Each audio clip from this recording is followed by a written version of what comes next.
everybody, and welcome to today's watch party, May the 1st, with the 3rd, or May the 4th, because it's the third, 6th, oh God, I don't know. My maths is terrible today, but anyway, we're watching Return of the Jedi. Welcome, everybody. As always, I'm Andrew, and I'm joined by Dom. Welcome, Dom. Hello, everybody. So, everybody, I can't wait for this. We're going to have a great time today. Everyone's asking about the sync point. The sync point will be just as the Fox fanfare begins. So that's pretty much the start of it on most of the editions. We are watching the special edition for convenience, which is the version that's on Disney Plus and most Blu-rays, etc. So it's going to be great. So while everyone gets sorted out, getting themselves queued up, we want to talk to you quickly about the latest project from Creator VC, which is Aliens Expanded, which is going to be a comprehensive look at the world of aliens, which we all love as sci-fi fans. So that's going to be fantastic. The socials for this account are at Aliens Expanded.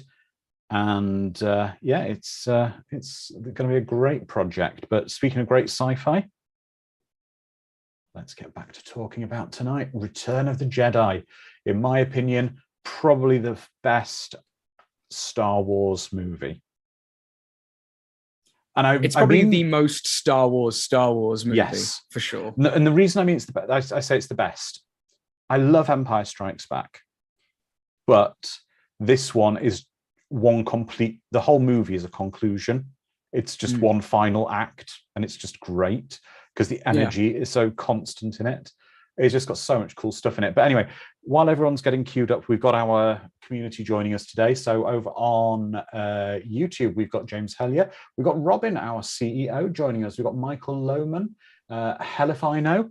And then over on Discord, let's see who the Discord gang are joining us today. We've got Sharon, we've got Phonic, we've got Chaos Fear, we've got Hannah Rose Artist, Kiba, if I can pronounce that right, Chaos Fear.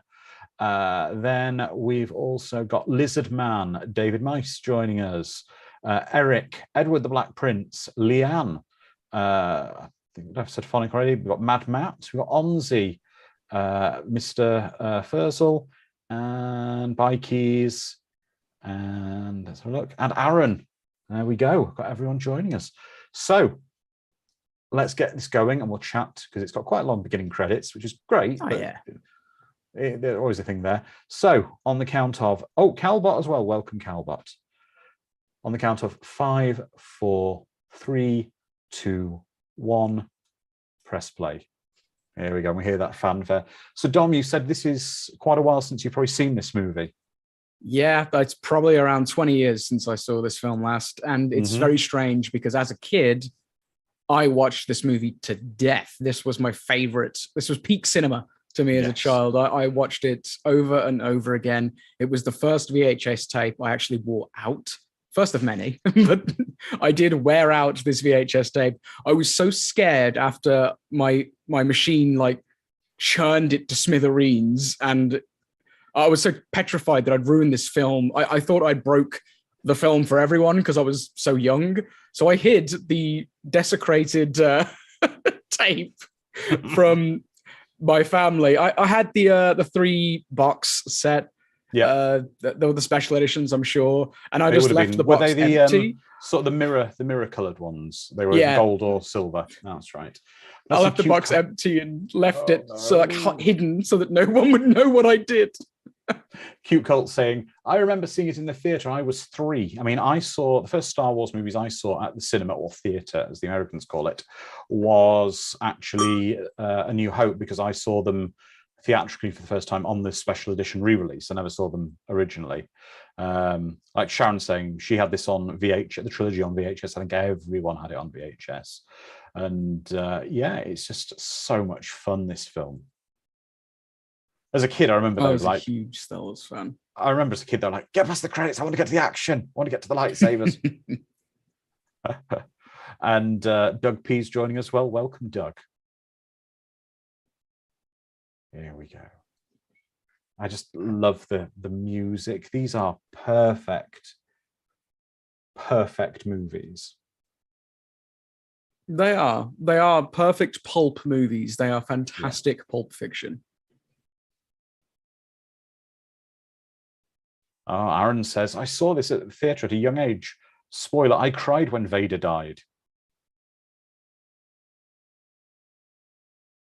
My earliest memory of recollection, I was telling Andrew this before we started, the earliest memory I can think of in my life is watching this film with my dad. Oh, wow. I think it was at a cinema. However, I also think that maybe my brain is amalgamating memories to have a cooler childhood than I did have.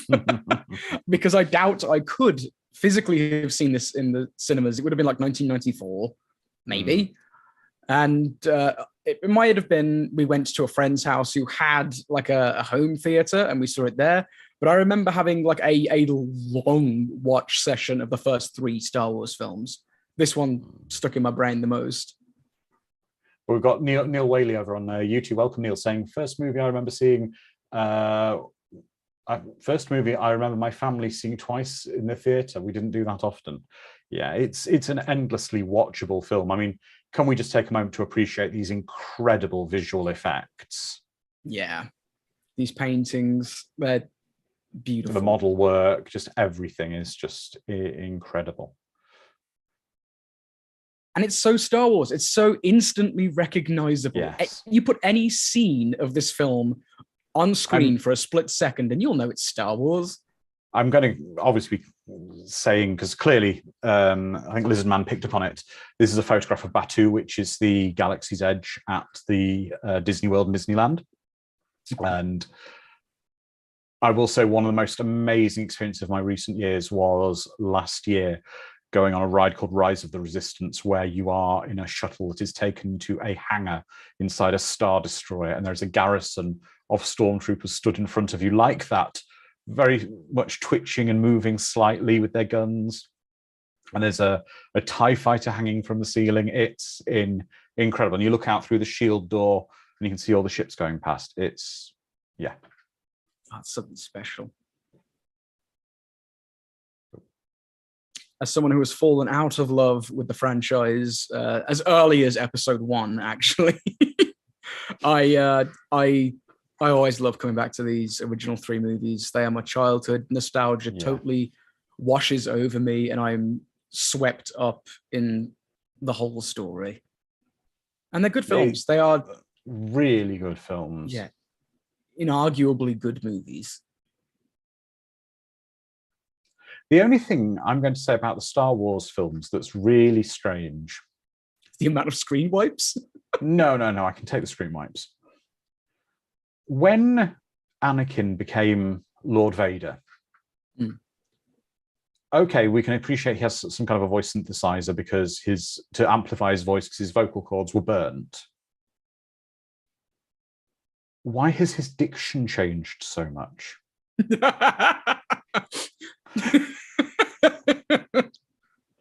He did undergo such a dramatic, maybe took some acting classes. I don't know. He's become so much more Machiavellian. It's amazing. He does. He's gone from, I don't like sand, to, of course, it's dry. It gets everywhere. Oh, this thing scared me as a kid. This little robot head that just pops out and judges you.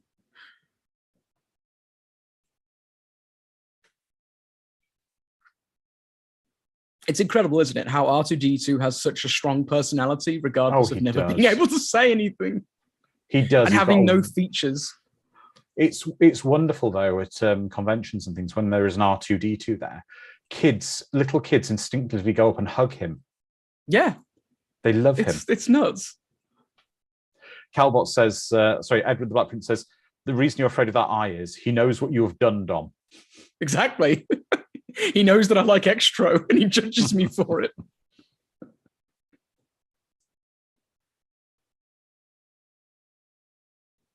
This opening sequence, this whole piece at Jabba's palace, I wanted so much more of this.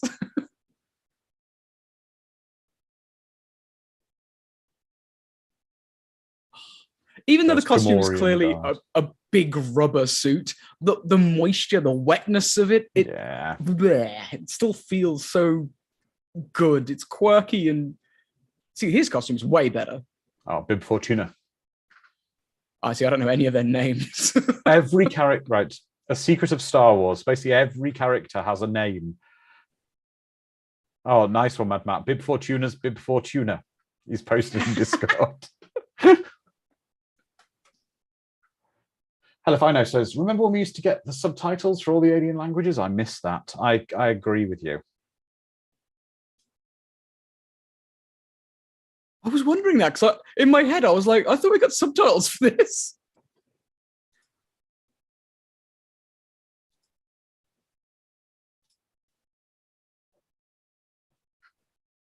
Go on then. What are some of the other weird named characters in Star Wars then? Oh, a lot of them. Let's go to our communities. Give me some of the weirdest Star Wars names that you all know. I think if you look at it objectively, Luke is the strangest bloody name in this entire galaxy because it's such a normal name. It is.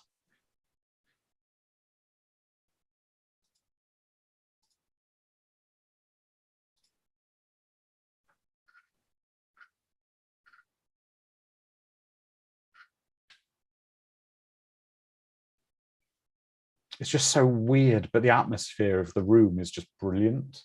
Yeah, it is. You can see it in the air. The whole thing is so well realized.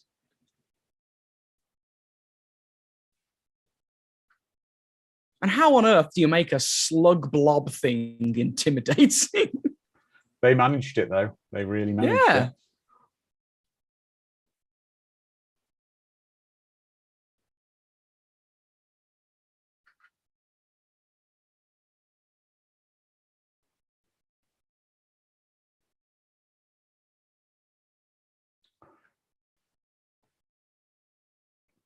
Yeah, wow, that's very interesting, Onzi. Onzi's talking about Bosk, the reptile bounty hunter from Star Wars. Well, Bosk, let me find the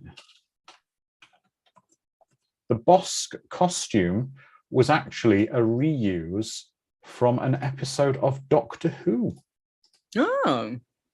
I'll just post it in our Discord for everyone to see. I think I had the toy of Bosk, or I'm thinking of something from He-Man. So many random little toys that I played with. David May says, weirdest name, hard to think, but I'll go with Jack Porkins. Porkins was the hero. Porkins was the main man in A New Hope, on the attack, on the Death Star. But Cute Cult says, Star Wars dad joke. What does a baby Hutt use to eat albacore? Oh, God. I'm not sure if my constitution can take many dad jokes.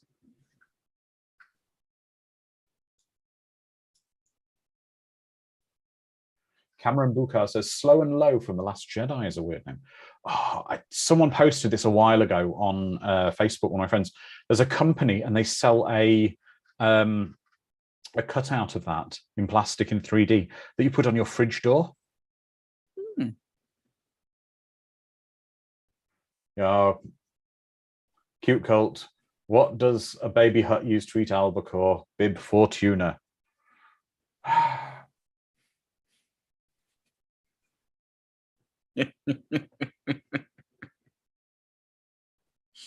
All right, I guess I could take it. Well, Mr. Phil's asked, what's the coolest Hanning Carbonite merch anyone has? I don't have any myself, but I think, didn't they do ice cubes as well? Oh, yeah, the robot torture.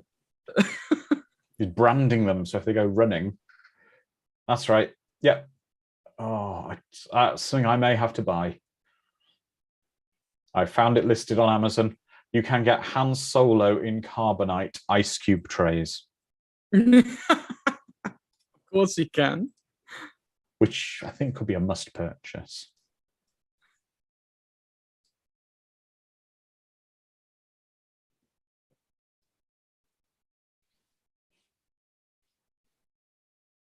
Oh, that's the one, Eric. You posted a picture of it. It's brilliant. Is that the ice tray? No. Oh, no, that's the fridge.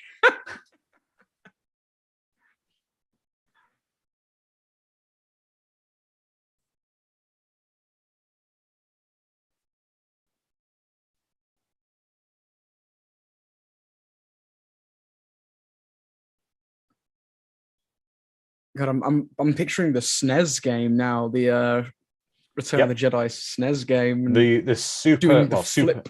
super Return of the Jedi, like Super Star Wars. Yeah.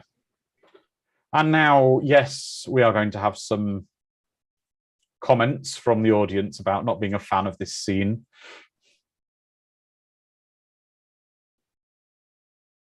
Okay, as an adult, it's kind of a jam. What I will say is, fair dues to the actress. I think she's called Ula, the dancer. Yeah, the two original slave. Well, the green Twi'lek slave dancer. I think she's called Ula. She actually came back in the same shape to shoot the new footage in the 90s. So fair dues, keeping herself in good shape. I'm getting incredibly strong Farscape vibes from every bit of this.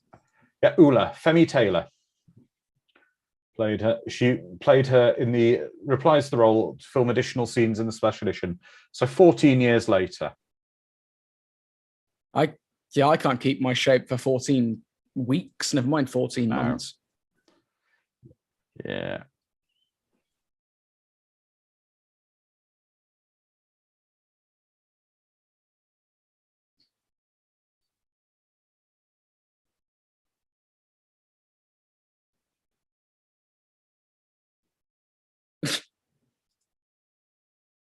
I wonder what she hoped to accomplish.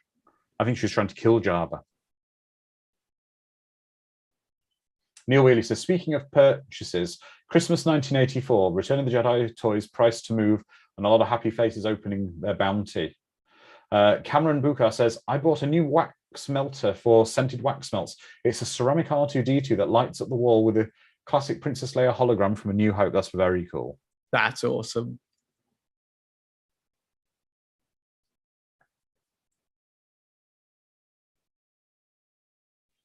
Yeah, all of my favorite Star Wars memorabilia that I had as a kid. Oh, Dom. I was distracted because I was watching a great movie. That's my excuse. Yeah.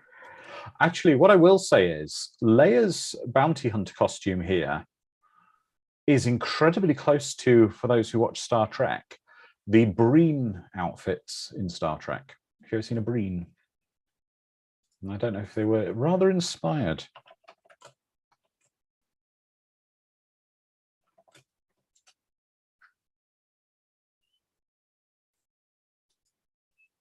Speaking Huttese. So that's the official name of the language, is it? Huttese. Huttese.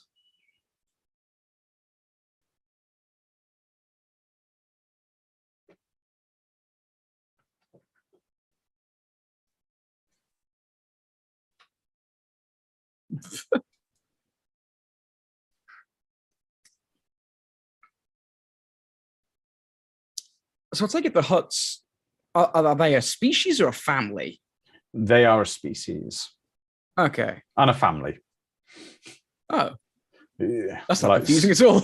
They're basically, the Hutts are like a gangster race. Oh. But there was one Hutt Jedi, I believe, at one point as well. That's a terrifying concept. My extended universe knowledge is limited to Star Wars Dark Forces. Yeah, exactly, Awesome Lizard shooter. Man. Technically, the Hutts are both a species and a family. They all seem related. And Onzi says Boba Fett's accent changes. Oh. You were saying, Dom, sorry. Do they often pop up in the extended universe? Hutts, yeah, they're like gangster bosses, information dealers, that kind of thing.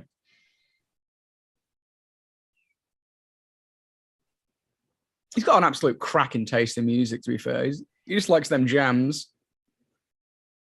Sit back and vibe.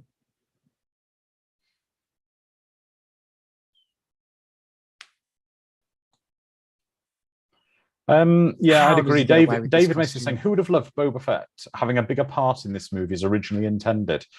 And Mr. Phil says, I'm good. Actually, you know what? I don't want it to be a Boba Fett movie, particularly.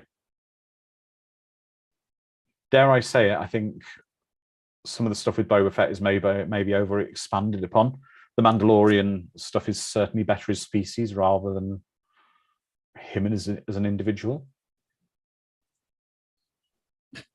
I always thought he was fairly overrated because all my mates loved him as a kid, and I was like, the dude is worm chow. He sucks.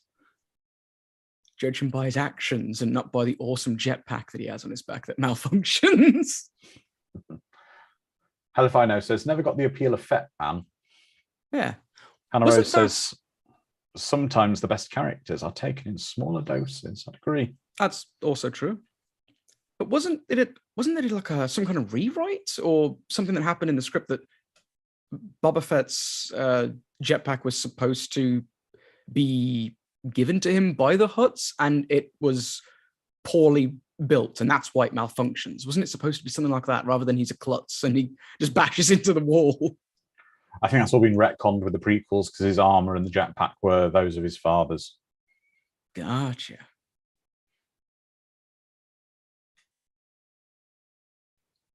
Oh, the lighting in this scene is gorgeous. It really is.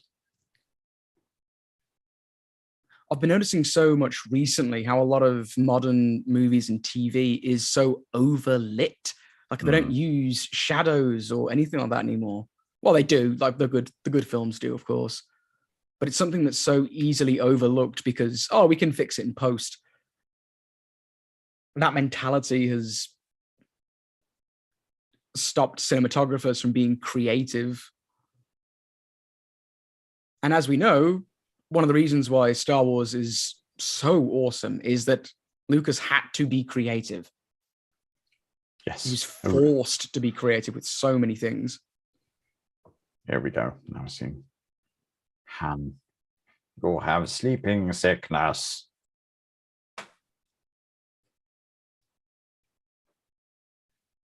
One of those mornings, when you wake up totally confused, freezing cold.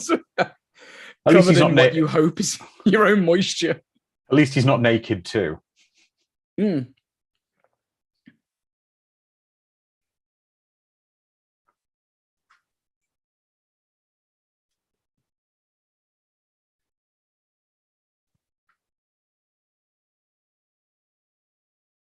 Oh, that musical sting gets me every time. I mean, the score for this is perfect. Everything is just... This is a hard film to do a commentary to because it's such a good film. Yeah, it's difficult. Just sit here and enjoy. I love that they're just behind a curtain. It's such a Looney Tunes kind of villainy. The whole gang as well, like half of the band is there.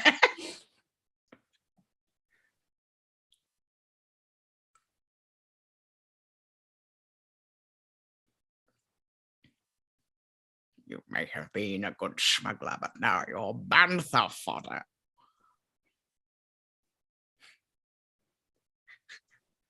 A little cretinous thing. Oh, do you mean the monkey lizard? Yeah. That's a Kowakian monkey lizard called Salacious Crumb. Of course it has a name. Yeah, exactly. Doug Peter, right? Salacious Crumb. He's a Kowakian monkey lizard. Salacious Crumb? That's right. Sounds delicious. Ugh.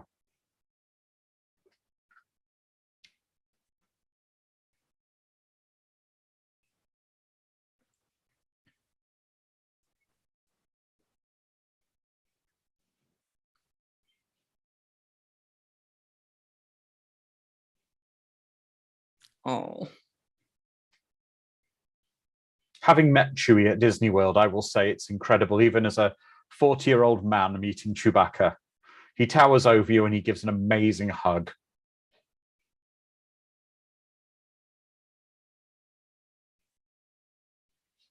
Who doesn't want a Chewie hug? Everyone wants a Chewie hug. If you don't, there's something wrong with you. Yes.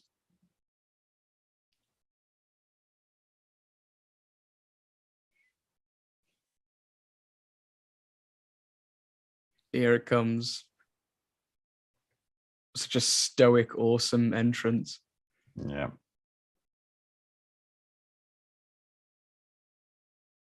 It's quite sinister music, actually, now that I'm listening to it. It is.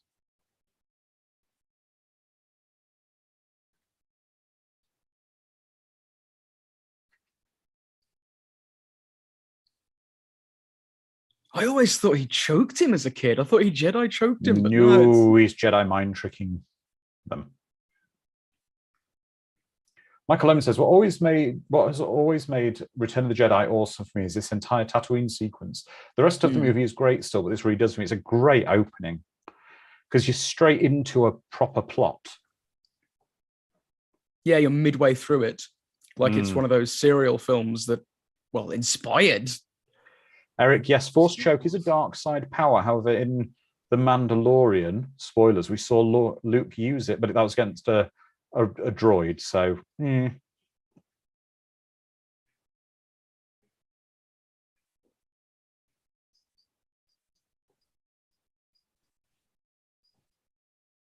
Who didn't like throw a robe on top of them as a kid and just say it's a Jedi robe? Let's bring robes back. Yes, I'm in the desert. I need capes one. And robes.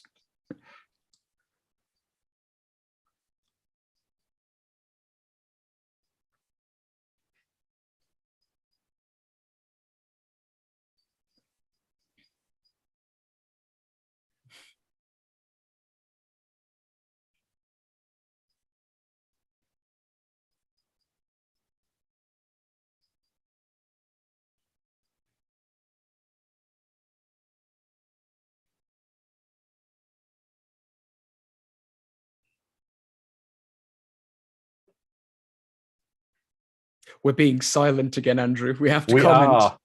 I know. It's just this great film.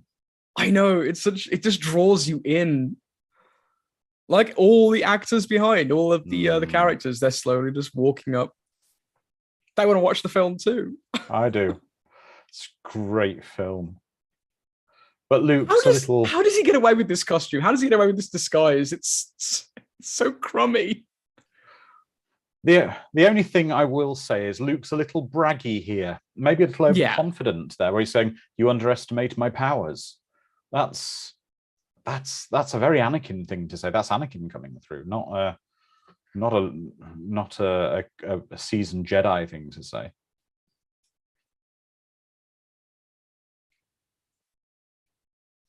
Ah, yes. And the Rancor. Everyone's favorite, the Rancor. And again, is this Luke showing his sort of lack of Jedi training? Because I can't imagine that the Luke we've seen in Mandalorian, and I'm going to make a comment to Mandalorian, Book of Boba Fett, because it's all the same Luke, supposedly. I think he would have used the Force just to put the animal to sleep rather than kill it in a rather crude manner. He's still quite inexperienced as a Jedi at the moment.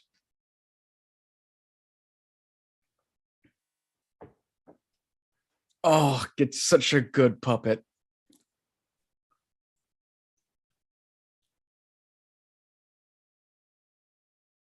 It feels so threatening. Yeah, but the Rancors are not actually... They're not actually... They are dangerous. Exactly. Lizman says that if Luke were a full Jedi, he could have subdued the Rancor without fighting or even turned him against Jabba. Exactly. According to my playthrough of Star Wars Knights of the Old Republic, Rancors, unless you sneak in some thermal detonators into their food when you sneak through, they are a pain in the ass to fight.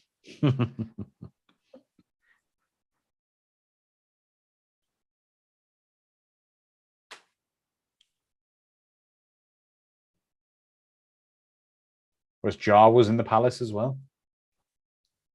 Utini. Neil Way's saying, if something was trying to eat you alive, wouldn't you want it dead? Well, that's not really the Jedi way. The Jedi way is supposed to be peace. They're supposed to be, they're basically monks.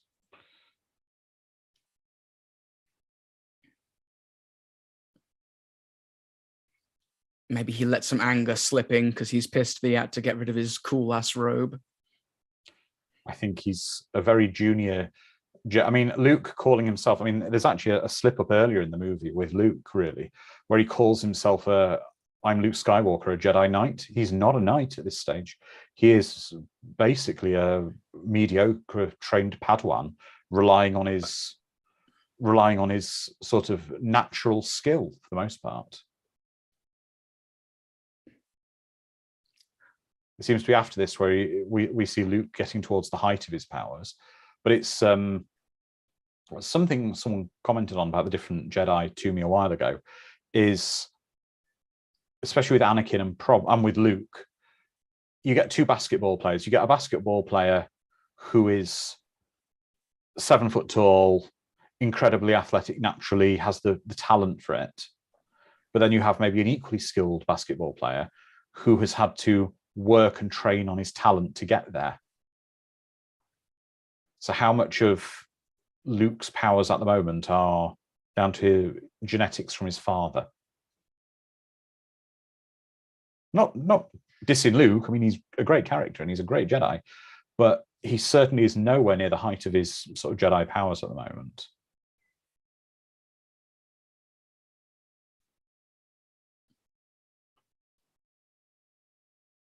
Oh, thank you, Hannibal, saying fantastic job on In Search of Tomorrow. We're all really proud of it. Big props to David and Sam, our editor, for that.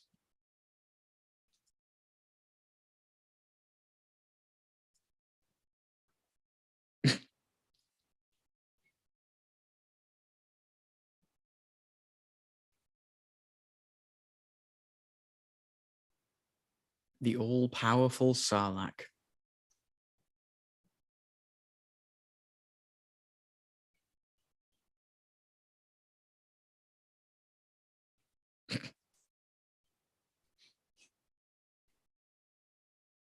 So this is again being cocky. You see, this is not the Jedi way from Luke we're seeing here.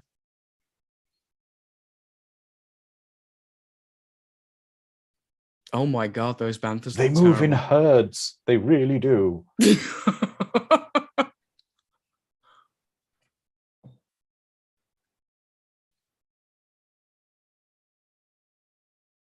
Oh my! All I'm picturing is Spaceballs combing the desert. Yeah.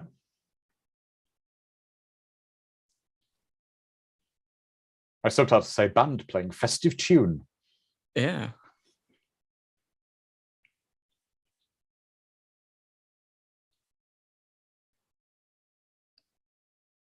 Well, Doug P, you realise that's Tuvok apparently who didn't, who couldn't find anything in the desert.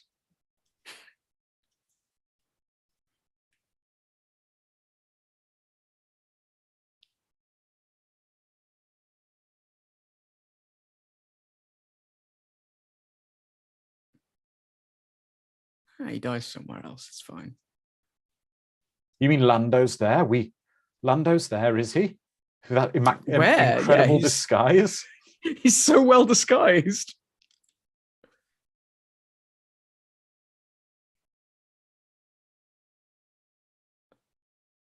The back set decoration of stuff that you spend maybe at most a couple of seconds looking at. It's just, it's so nice to see that everything has been beaten and worn down to look so well used. But that's what's great about the Star Wars universe. It looks worn and tatty and well lived in. Yeah. I'm not sure I like the Venus flytrap mouth look they added to the Sarlacc in this scene. Feed me, Seymour. Oh, but I do love this. This is just one of the coolest moments.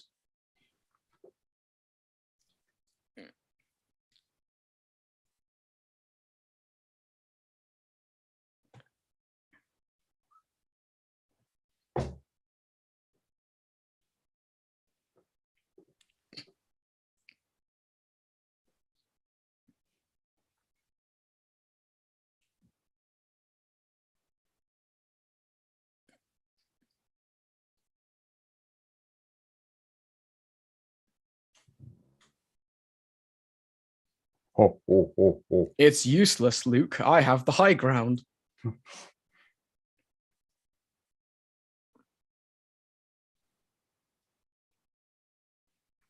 I've just realized the high ground has only worked in Star Wars, I think, once. Also, I've just realized something. Luke had his lightsaber on his belt when he left the hologram with R2-D2, so he must have already loaded his lightsaber into R2-D2 because he came in without his lightsaber. Everyone loves this scene. Yeah.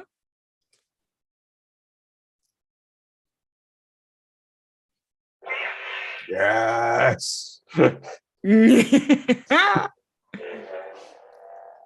Tonight, the Sarlacc eats like a king. Was that like an ancient Egyptian mural for the huts on the back of his wall? Might have been. Oh, the Ron. What scene are we on? We're just coming to the scene where Luke ignites his lightsaber and is kicking ass on the sail barges. There goes Boba Fett flying in. Yep, this is the problem. The legendary Boba Fett we see.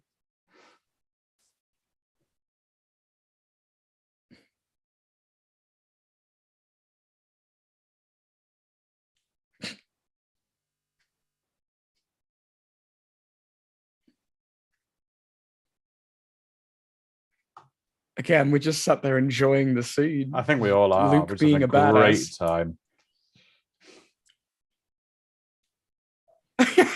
He was. People are saying Boba Fett's useless here. He was a little bit.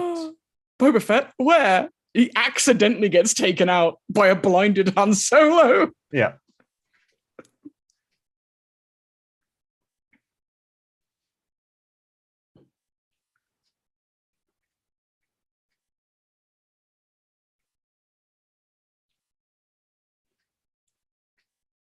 He's just having one of those. Boba Fett's having one of them days, you know, like where you can be really, really skilled at something, and then you just have a day where he's rolling natural ones and all of his things. Yeah. Yeah.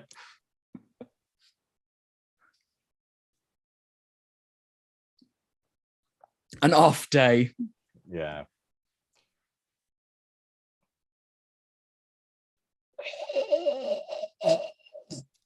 Poor Jabba. He was only 2 days away from retirement.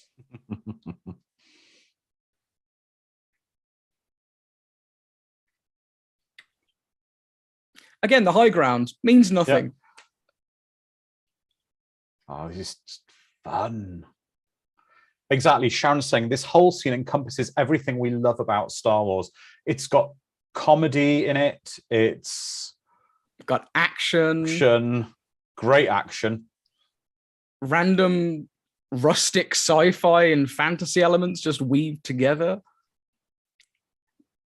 A guy with a sword leaps onto a Gatling gun, laser-ridden floating carriage and takes them all out somehow.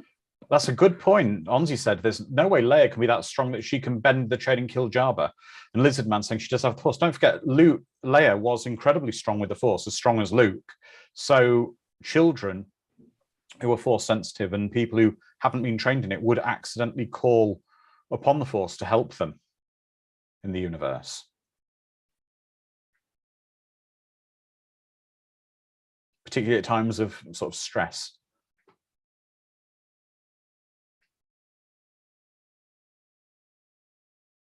The deck. That's a rather lacking safety feature of the gun, that you can actually, it doesn't have a safety sort of stop to stop someone accidentally pointing it at the deck and shooting. Honestly, Jabba's whole palace looks like a hostile work environment. It's rife for those commercials. Did you trip and fall into a Sarlacc pit? You may have rights for compensation.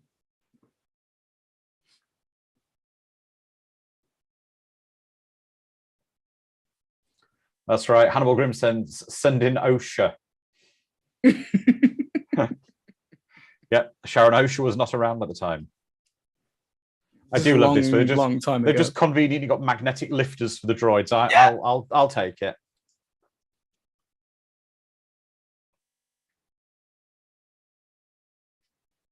Love it. Explode those miniatures. Yeah. Another screen wipe. It's the best wipe of all. They use How all of jealous. them, mate. They use all the typical screen wipes.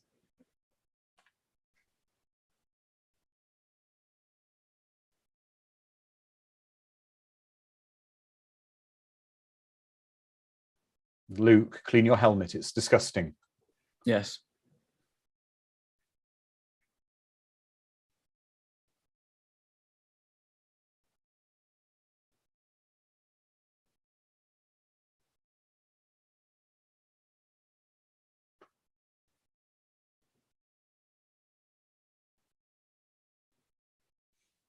Dun, dun, dun, dun, dun, dun, dun. Oh, And now this beautiful. was a big thing now, because this was the first time we properly saw the Emperor. I mean, don't forget, in the original editions, when we saw the Emperor, it was the half woman, half monkey, weird creature that in the special edition they restored to Empire Strikes Back. But we'd never seen at the time the Emperor sort of fully fleshed out walking around. And his royal guards? I can't remember what the red ones are called. Yeah, the Emperor's guards.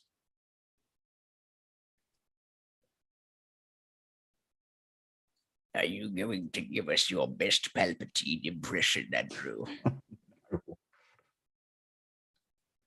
Do it. Give in to the dark side. Well, Lord Vader. Skywalker. We've got to really appreciate the talent put into this film. I promise I won't do this for the rest of the commentary. No, please don't.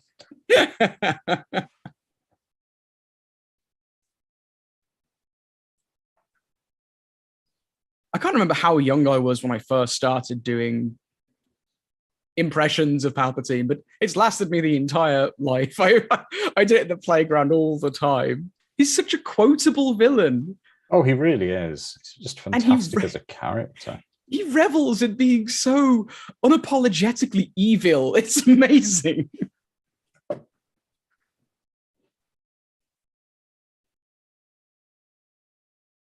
To this day, regardless of the format, if it's in D&D or in video games or however I see lightning being crackling out of someone's fingers to injure another, it's universally known as being Palpatined.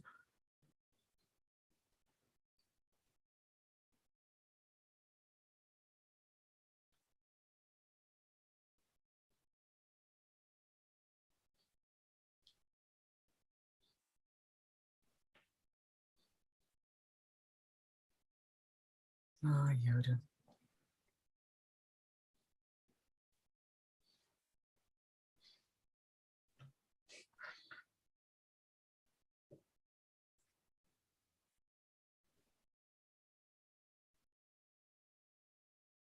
The forever sleep.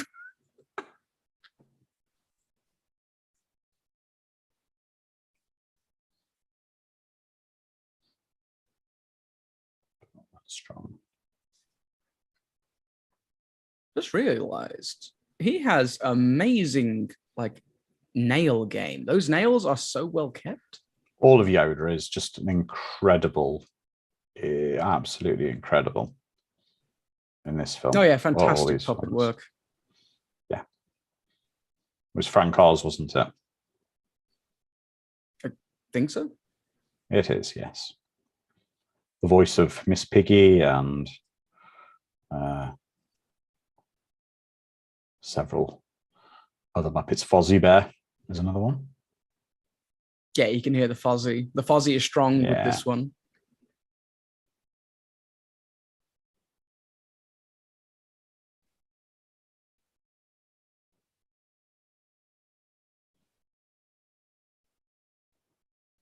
Bit of a mean task, isn't it, to pass the class of Yoda. Jedi 101. Oh yeah, you gotta go and defeat, or at least face, the most gnarly bad guy that our order has ever created. Yeah, just go face that dude. It's fine. Then you can get your driving license, your Jedi license.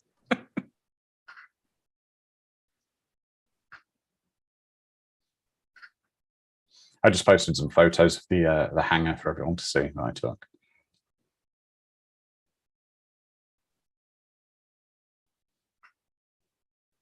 Oh yeah, they're cool. Mm-hmm.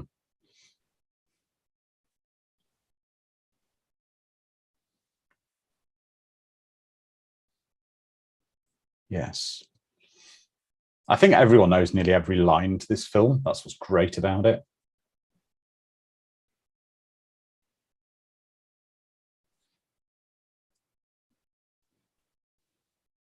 Again, it's incredibly quotable.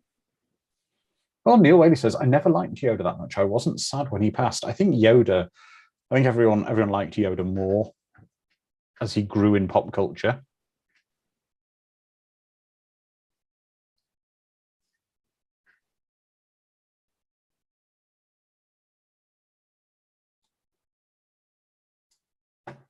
How many mentors has Luke lost? It's only 2, I guess. 2. Unless you count Uncle Ben as his milking mentor. Yes. Uncle Ben, Uncle Owen. Yeah. Uncle Ben's from Spider-Man. No. Yes. You're getting him crossed up with Ben Kenobi, Obi-Wan Kenobi's alias. Oh. He goes by Uncle Ben? No, he goes by Ben. Ben Kenobi. Oh, yeah. Old Ben Kenobi. Yeah.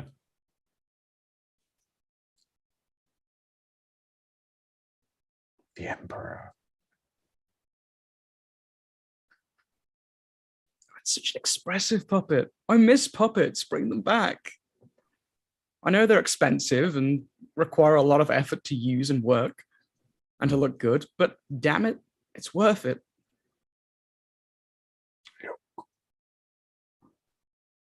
CGI Yoda is nothing compared to puppet Yoda. No. He's a backflipping abomination.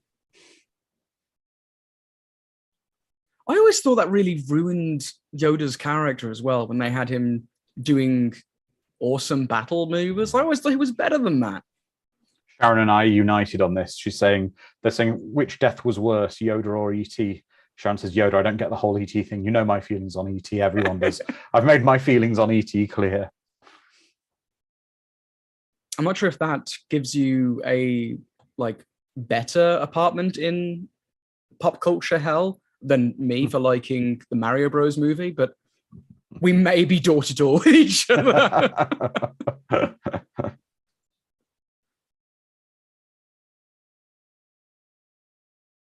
And here we see Yoda fade away into the Force.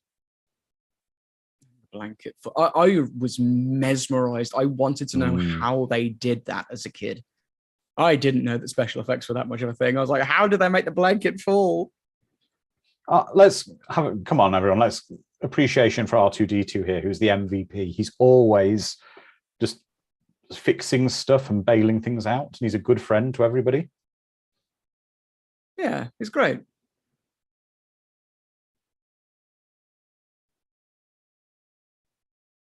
And the puppeteering of R2 is incredible. It's even the fact R2 is like, what's wrong? You could tell he said, what's wrong? Yeah. Saying so much with no way to say it.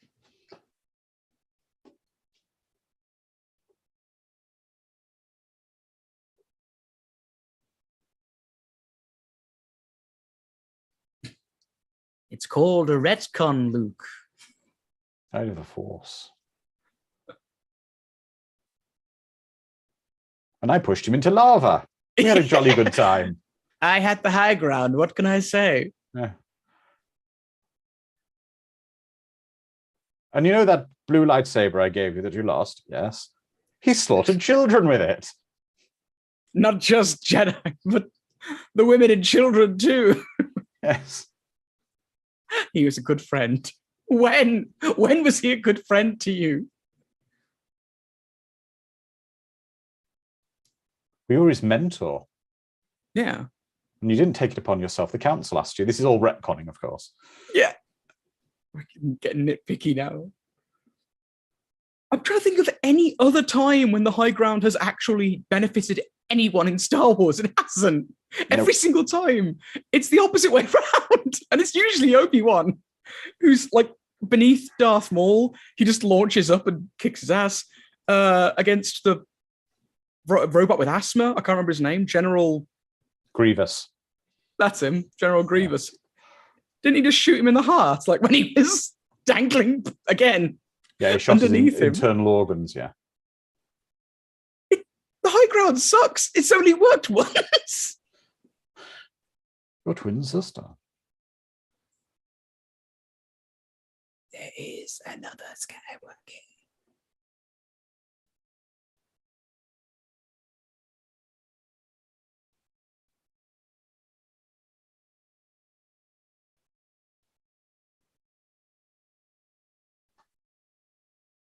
Yes. Neil saying, Luke, oh my God, I killed my sister. Yes, that's later on in the movie when Han finds out. We'll get to that later.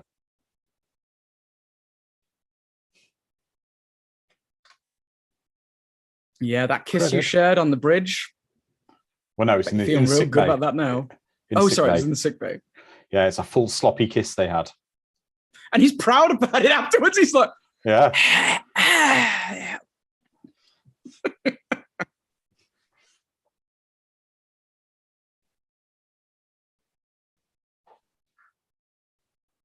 Akbar. We see General Crix Nadine in a minute. Crix Nadine was a former Imperial officer, high-ranking Imperial officer who defected to the rebellion. I'm just going to start pointing at random people and seeing if you have their entire backstory in your head. No, well, actually, there's one retcon from the animated shows we'll see later on, and I'm going to reference it because I think it's a really good one, and I'm happy with it.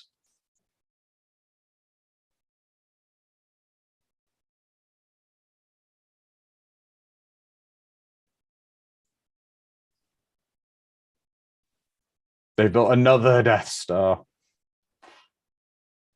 I mean, what are they going to do? Blow it up twice?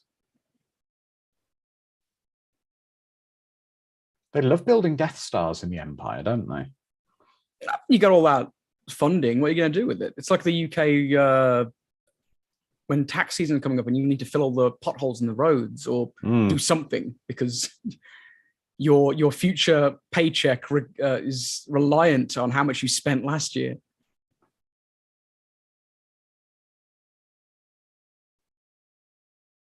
Admiral Akbar, you deserved better, my friend. Wait, he died? Akbar, he died in The Last Jedi, and he went out so easily, he deserved better. Akbar could have been the one to sacrifice himself to save the day. That's how it should have been, yeah. I have such problems with The Last Jedi.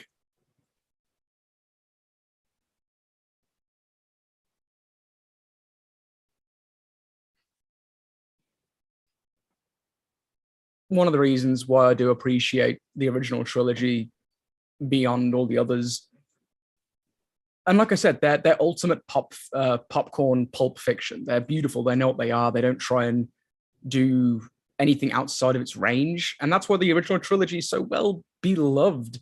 It is this little capsule, this perfect trilogy. And even though it doesn't have a typical start because you're in the middle of the story, it still feels like a start, a middle, an end. It's beautiful. Yeah.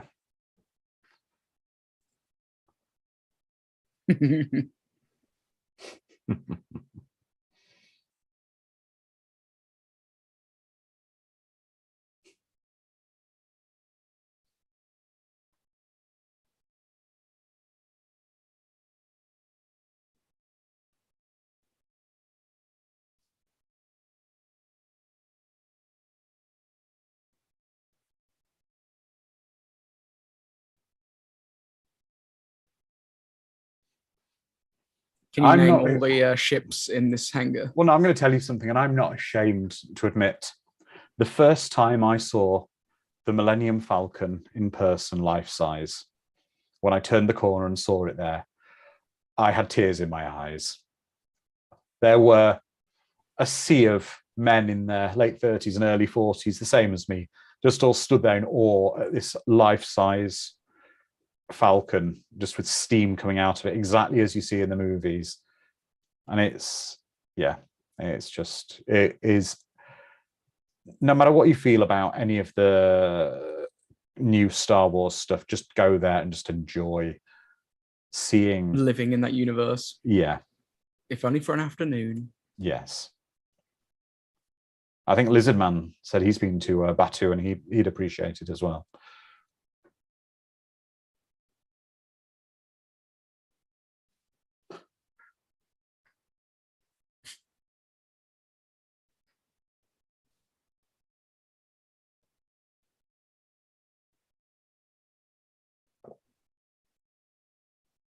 Do you know the home planet of the Akbar race? Mon They have a Calamar. name. Mon Calamar. Wait. Calamar. Mon Calamar. Is that because the fish people? Yes. And calamari is kind of... Yes. Yes. Oh, no. So what good are the race for anyway? They seem like they're totally useless in like combat. Good strategists, No, mind you. very good strategists. That ship is a Mon Calamar cruiser. That giant ship that they just come out of. They build incredible star cruisers. Yeah, they have a use. Mm.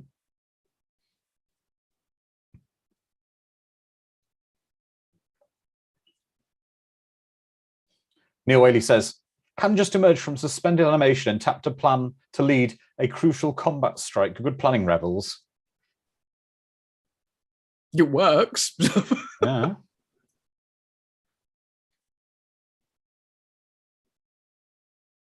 Who are these purple dudes? His advisors. Ah.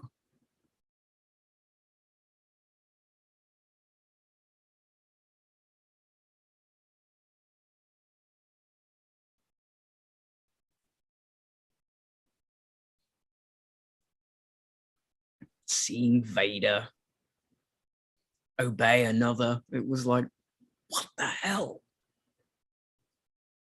And Who now is the this shuttle's guy and how is he flying so as slow as powerful? possible. Ah, yes. It's the slow blade that cuts.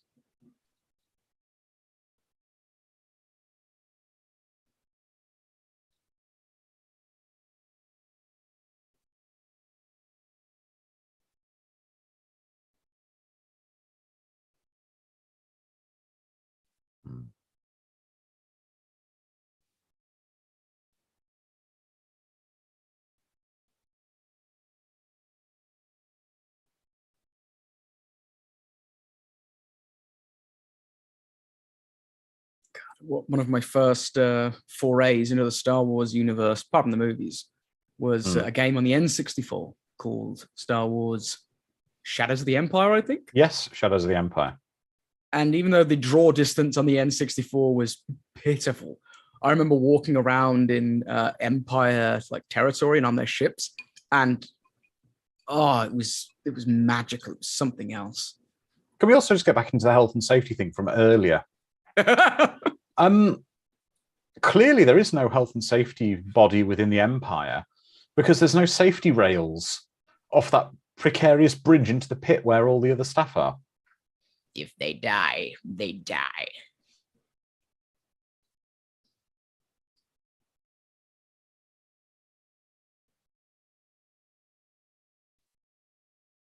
Why'd you join up with the Empire? Oh, the health benefits are fantastic. Exactly. Join up for the Empire. Retirement possibilities. Myself.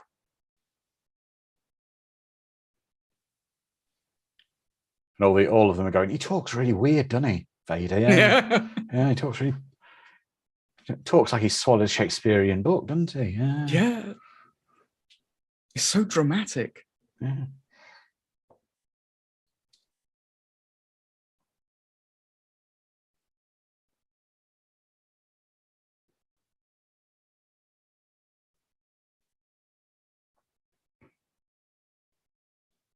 Oh, it's such a good shot.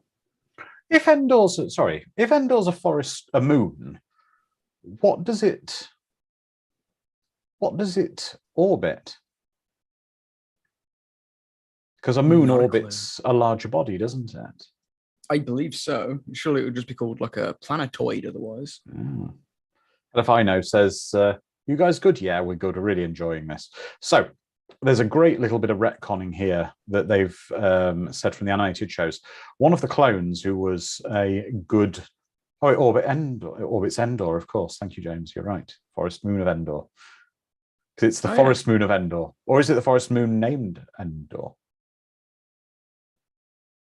Oh. Could it be Endor that orbits Endor?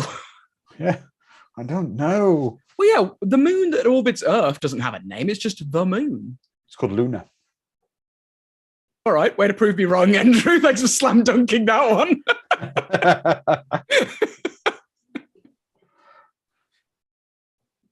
Anyway, there's a great bit when we see some of the gang of the sort of the forest camoed rebels. There's one of them, and he's an older man, like a much older man with a white goatee beard, and basically he looks the same. In Star Wars Rebels and in sort of the Clone Wars cartoons, there's a captain clone called Captain Rex. And as he gets older, he has the same look. So they've retconned it and made him to be the old version of Captain Rex. Oh, nice. Yeah. This sequence is so cool. This is just such an iconic sequence. I've just realized Han Solo has a camouflage duster.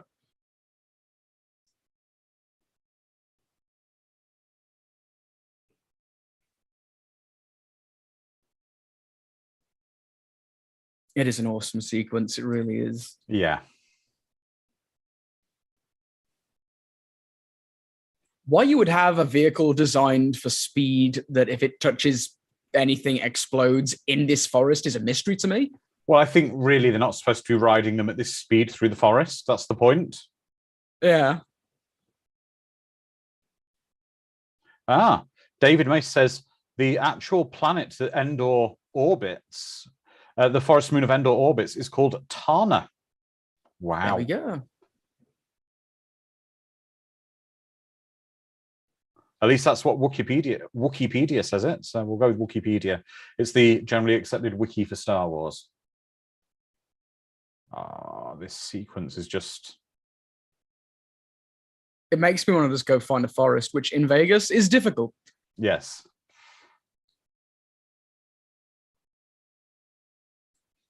But as was explained in the later movies, possibly the reason Luke and Leia are doing so well is because of their Force connection. As it's very similar, I guess, to as we saw pod racing in the first one, where Anakin, even without any training, was able to sort of foresee sort of the directions, etc. Now this is pod racing.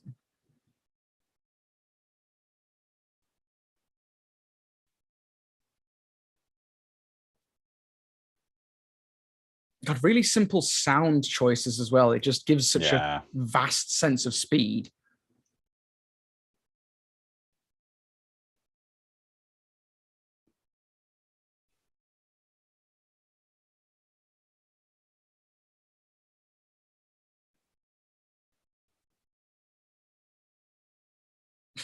Poor guy. Oh, that one's brutal. Just smoosh right into a tree stump. These speeders look cool as well. The speeder bikes are incredibly cool. And the fact in a minute, Luke is about to just do the coolest thing ever that we always wanted to see. One of the things I love about this movie is we actually get to see Luke do Jedi type stuff. Yeah.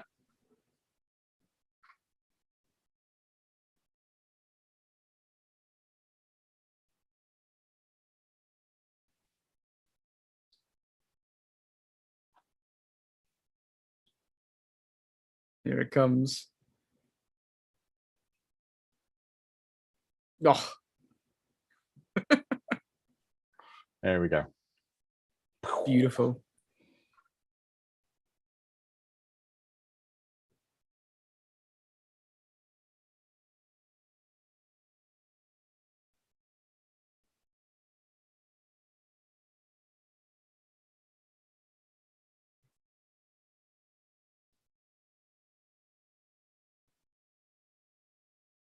I can't get over the camouflage duster.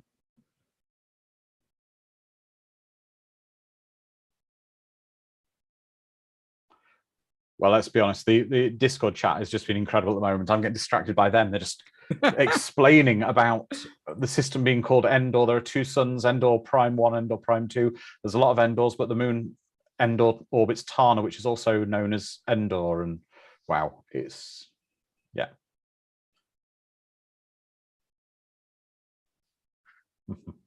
I am amazed at the absolute lack of Star Wars knowledge that's rocking in my noggin. Comparatively, I know nothing.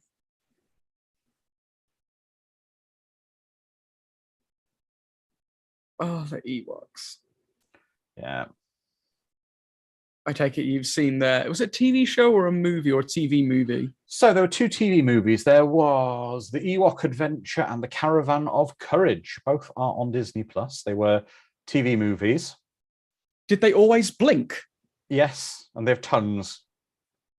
That's Wicket, It's played by unnerving. Warwick. That's Wicket, played by a young Warwick Davis. And there's also on Disney Plus recently the Ewoks cartoon. Exactly, Neil has joined on there. If you really, really fancy putting needles in your eyes, watch the Ewoks cartoon. Because they talk and sing. Oh. So is it like a Care Bears ripoff or? No, it's just not good. James confirmed the blinking was added in the special editions. Thank you, James. Sorry. Oh, there we go.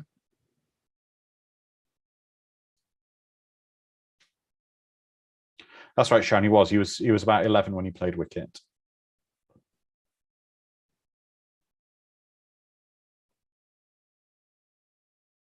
Oh God, yeah, it's unnerving me. The blinking, it's frightening.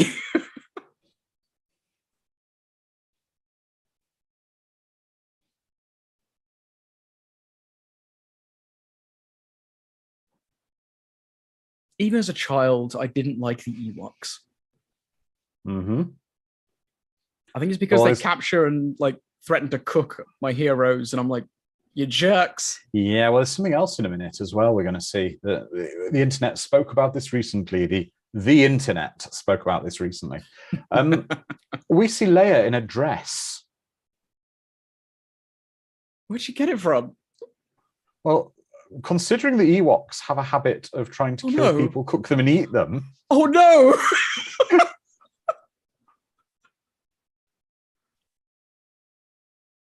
Those jerks. How many have fell victims to these vile... That's a point. There's scenes where they're eating, I think, food given to them by the Ewoks later on. Oh no! Are they eating rebellion, officers of the Empire, Imperial officers that they've taken and cooked and eaten? Here we go. It's canon. These... Well, I suppose it's not cannibalistic for the Ewoks to eat the humans. Yeah, James saying they're eating stormtroopers. Yeah. Stormtrooper baby back ribs. Yeah. Do they eat them with the shell on? That's the real question. Or do they de-shell the stormtroopers? The Ewoks just got way darker. Thank you for that, Andrew.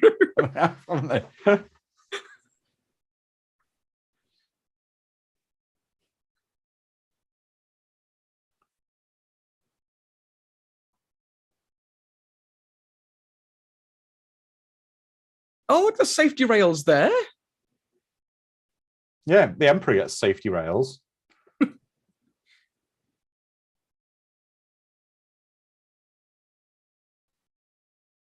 The coolest chair with the coolest window.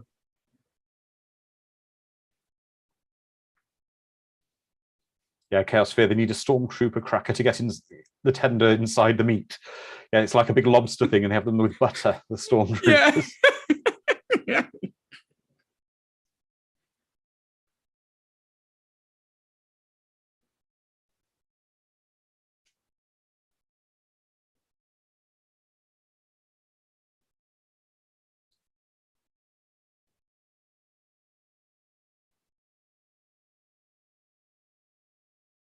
I wish to play a catch with my boy. And weird for him.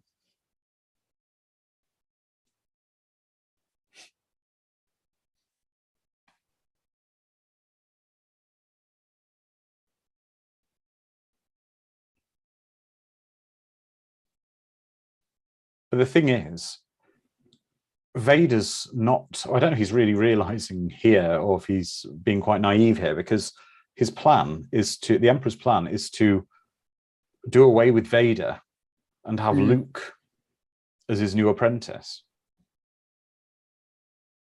Strike him down. Kill him.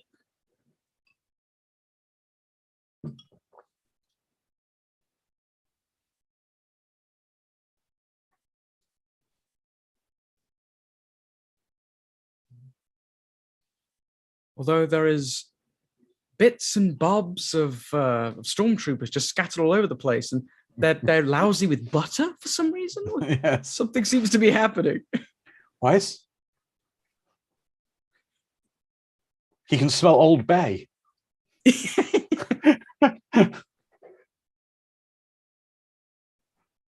Oh God, yeah. It's the stormtrooper, isn't it?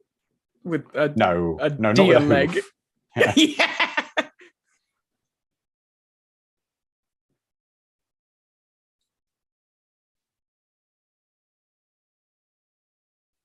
We don't know that stormtroopers don't have hooves. Well, the humans.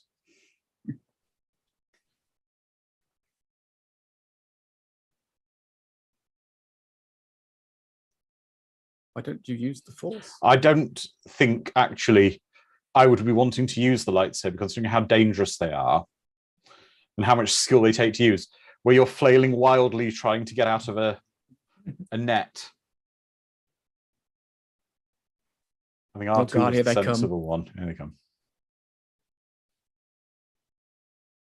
The monsters.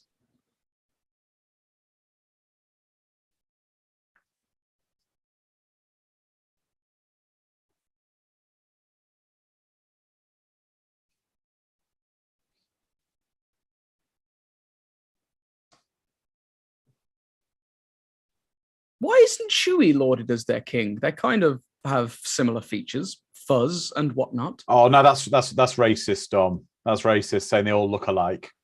I suppose it is. I'm sorry. You know, Wookiees don't look like Ewoks. Oh God, good God. I just figured if you're gonna pick a king. That's why they like C-3PO, because he's gold and shiny, because he looks like a from another world. The humans just look like chicky nugs.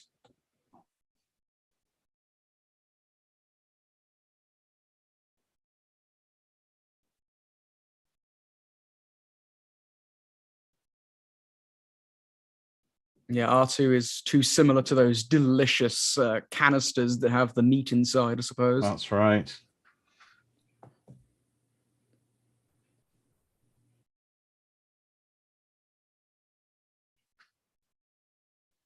James Helly says, humans look like KFC to the Ewoks.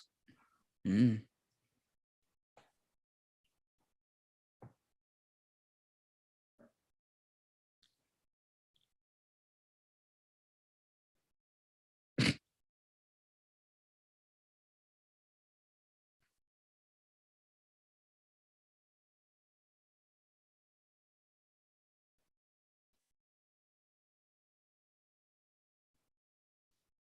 Considering they think Leia's dead, they don't seem to be very cut up about it.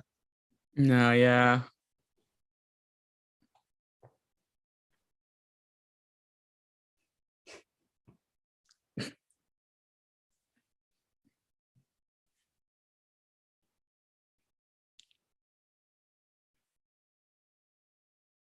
Those sharp pointed rocks look rather blunt. I reckon you can take them, Han. Yes.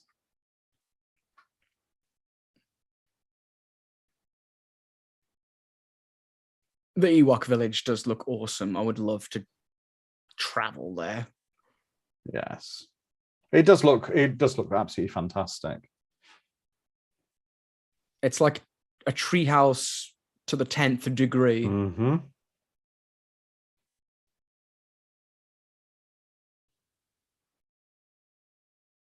How are they tall enough to not drag them against the ground? Do they stack like Lego men? I don't know, but they are. Here we go. We're going to see. So look, they're just getting ready to cook Chewie, Luke, and Han. Yeah. Oh, there's the line. Everyone take a drink. That would have been really got wrong. That could have gone really. Oh, I'd die for that baby Ewok. I would die for it. It grows plump on the flesh of the innocent. Yes. Could have gone really wrong if him holding that lightsaber accidentally pushed the activator on it, because that would have. Yeah.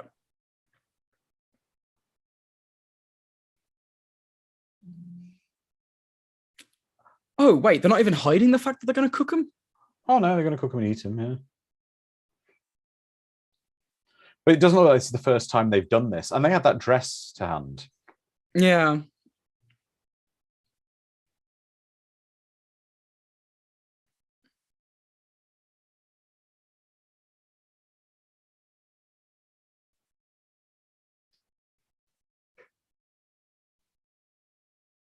Sharon's saying maybe Leia made the dress. Maybe, but she made it very quickly. Yeah, And that's pristine work as well. Also, oh, they've made the dress right. Yeah, because look at it. She's wearing proper fabric that's been woven. The Ewoks are not particularly wearing much fabric like that.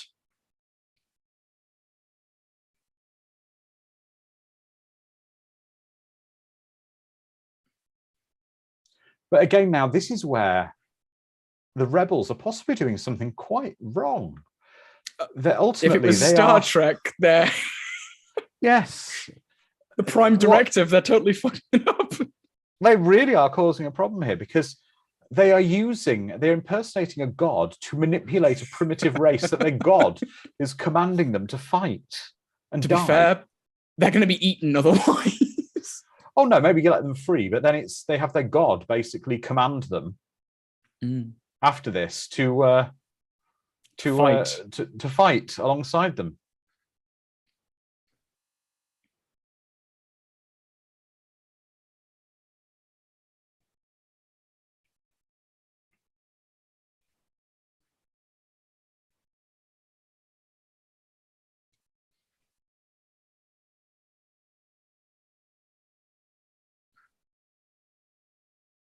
Oh, poor R2.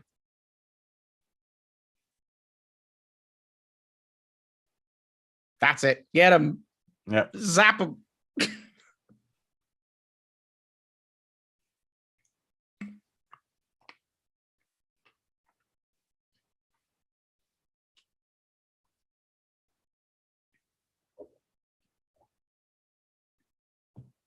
Yes, David. It's the dark universe of the Care Bears. It's like the Care Bears mirror universe, isn't it?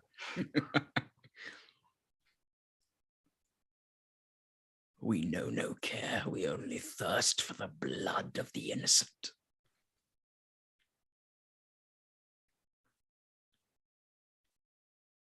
Okay, I do like how C-3PO mimics the all the sound effects of the. Yeah. It's awesome.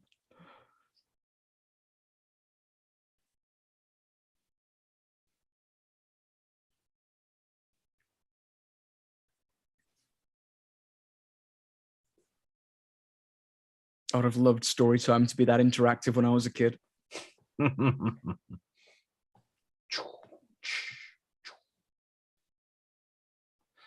Alifino says, who braided her hair? That's a good point, because the Ewoks don't appear to have long enough hair to understand braiding. So maybe herself, I guess. I don't know. Perhaps it's woven with herbs and spices, and she's merely being seasoned, like pre-cooked. Oh, they purr. I'm torn about the Ewoks. They're horrific beings. Yet they're also quite sweet. There's like a cat. They're murderous killing machines, but also cute. Well, Neil's saying, I don't think they felt commanded to fight. Considering the weapons they had already made, they were planning to attack the Imperials regardless.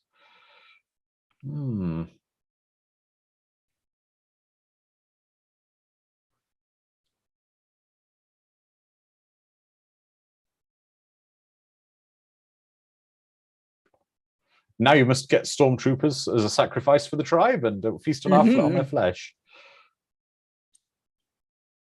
Once you've tasted Imperial flesh, there's no going back.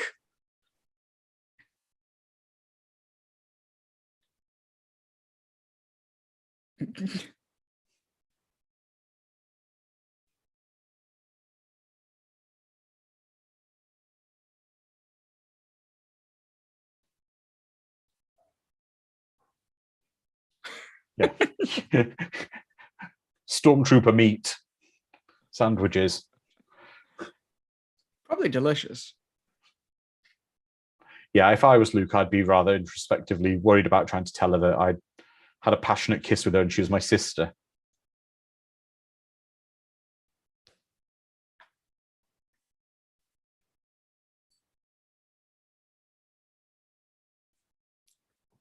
How would you even...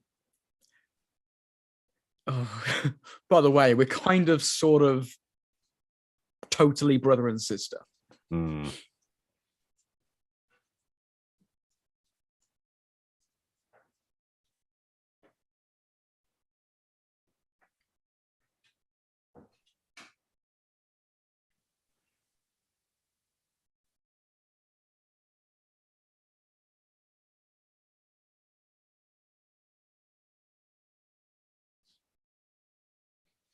So when she's talking about her mother dying when she was very young, is she referring to Padme, or did her adoptive mother die when she was young? Could be a bit of column A, bit of column B. Considering her mother died in childbirth. Of a broken heart. Sharon saying she's referring to her adoptive mother.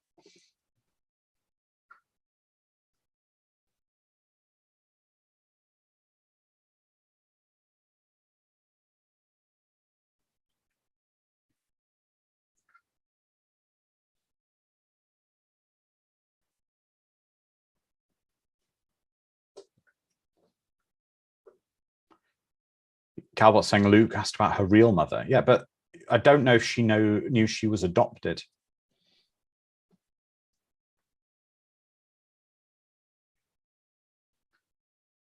Exactly, Sharon.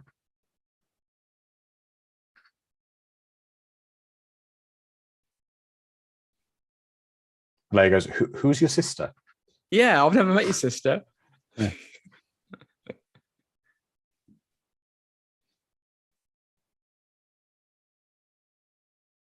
The realization coming over her now. Oh, God, no, what have I done?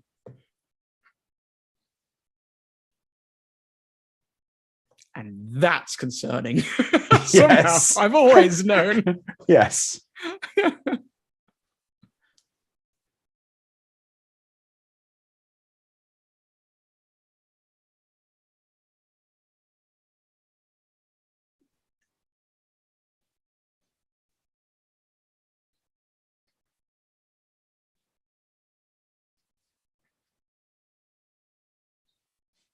Yeah, first thing he does, turns him over to the Emperor. Yep, immediately, without hesitation.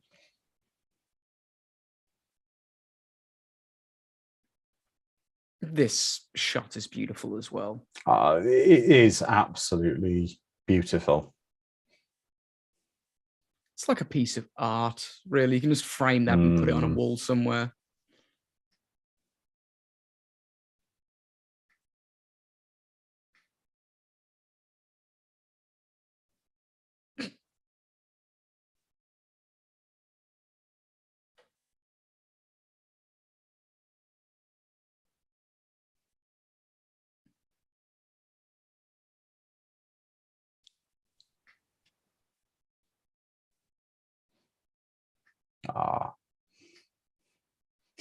Han Rose says, Han, I'm leaving you for my brother. Who's your brother? Never met him.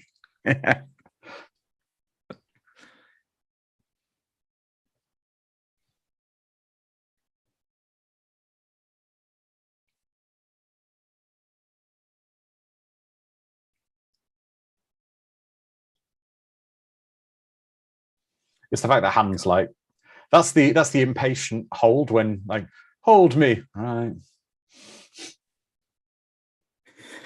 We're both familiar with that hold, the impatient. The impatient. Oh, this shot with this matte painting and the miniatures. Look, we've got the ship. We've got the AT-AT walking around at the bottom. We've got what looks like an airport terminal next to it. It's fantastic. Yeah.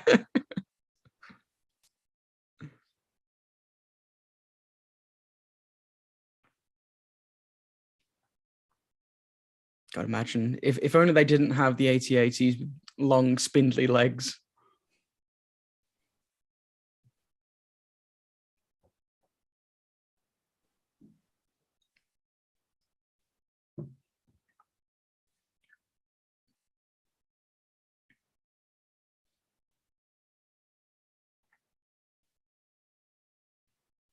He gives his lightsaber away a lot.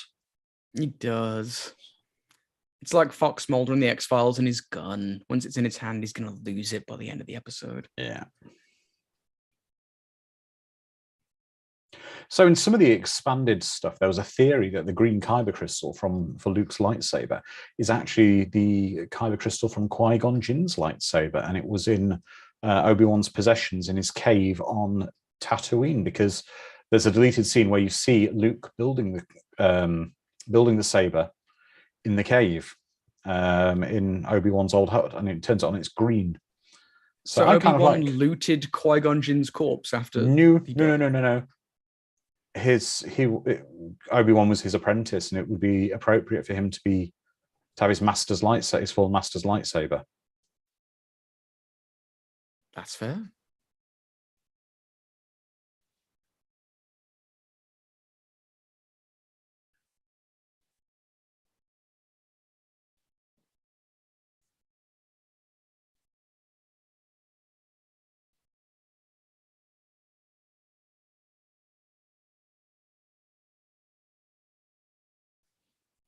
Yeah, that's true, Edward. He feels like an Imperial officer, particularly a senior one, would know what a lightsaber is, since Vader has one. Exactly, Onzi. Kyber crystals were not easy to get by then, because kyber crystals, the mines for kyber crystals, were controlled by the Empire, because Death Stars use kyber crystals. Ah. The more you know. I'm learning so much about the expanded universe on this watch party. Kyber crystals are hard to come by. Like, oh, God, I can't see anything in my hand. Can you get further down? It's so green. Yeah, See, you got one. I have a green. Sorry, it's trying to. There you go. It's a solid color. Green kyber crystal.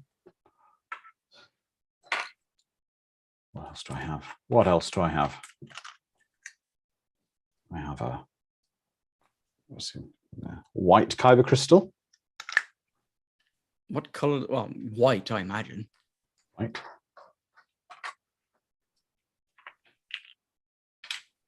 So the different kyber crystals, do they have any particular meaning? Only the red ones. I have a red one. We won't talk about red ones because the recent continuity alters how they worked. I have, what we got here? I have a blue one. Oops. Let me see it. There you go, blue one. And the last one.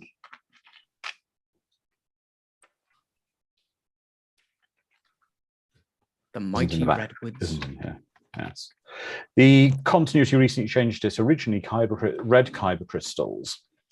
The reason they were red is because they were synthetic, because the Sith didn't have access to the kyber mines, so had to make artificial kyber crystals. So they'd always be red.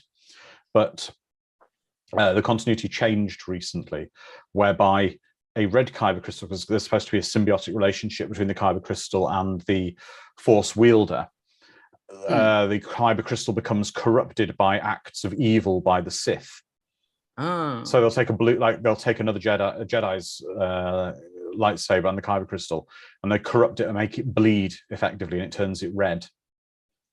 And then a white kyber crystal is a formerly red kyber crystal that has been healed. They turn white when they heal. I see. So if, spoiler alert, Vader doesn't quite make it, But if Vader made it Mm-hmm. and he turned back to the light, he would Eventually, bleach his kyber crystal. Eventually, his saber would turn white. He turned to the light side eventually. However, the story behind Vader and this is what I found a bit strange in the extended universe. So how Vader's officially how he got his red lightsaber. He killed a Jedi in hiding, and when he took his saber, he basically let an enormous water tower flood over a town, killing thousands of people. And that was the sufficient act to corrupt the crystal. But killing all the younglings with his blue lightsaber didn't put a dent in it. Maybe they were annoying younglings, so the gods of this universe were like, I'll give you that one for free, but do it again, another genocide, and we'll have to have conversations. It's one genocide too many.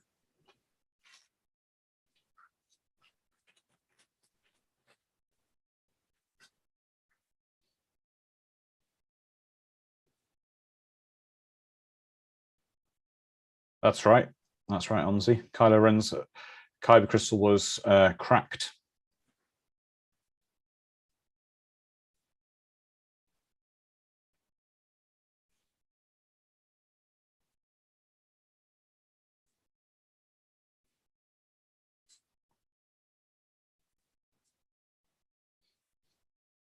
I just got this dreadful feeling right now. There's an Ewok going to be an Ewok in a fireball somewhere. You just right. Hannah Rose says, "Look at those little murder bears acing those speeder bikes." Not the first time they've had to adapt to get their kill, to get their pound of flesh.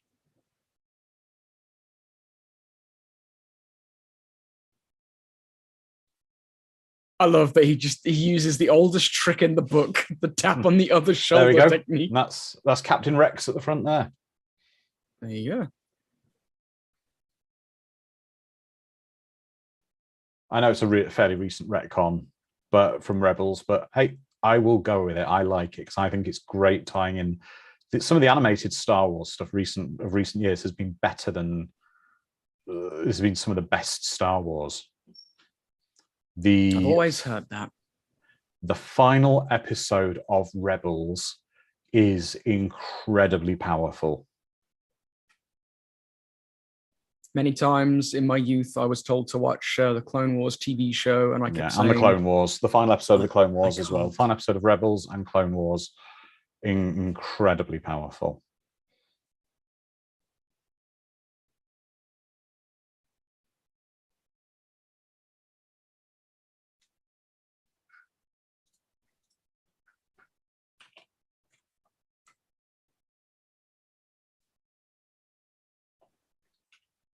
I like to think that Emperor Palpatine's guards like delivered him a cup of tea or something, and he did the swivel and went, "Welcome, young Sky. You're not Skywalker."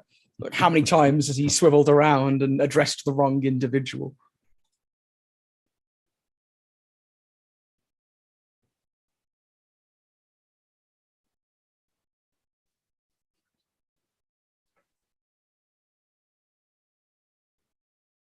God, he doesn't blink either.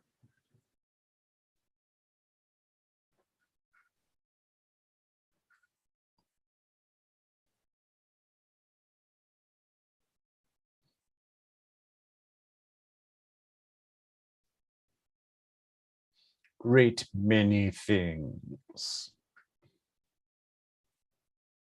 Jedi's weapon.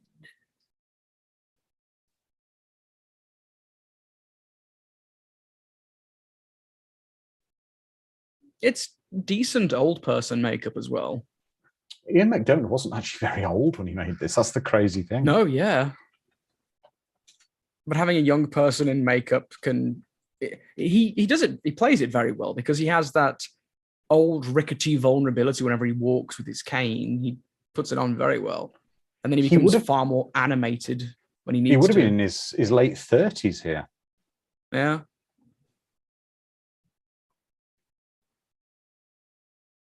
How many times have we quoted that?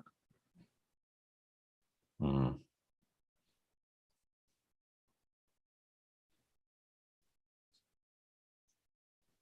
Admittedly, that chair doesn't look comfortable at all. It looks like It's the fact he's not just sitting in the chair; he's nearly laid down in it. Yeah. You can imagine he's going to put like a bag of potato chips on his stomach and just be like, "Yeah."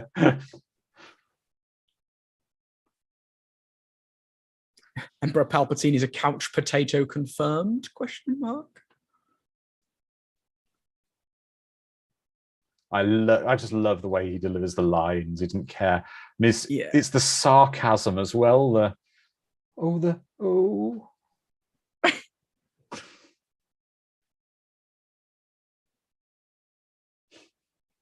Again, he just revels in being so evil. Yeah. So cartoonishly evil.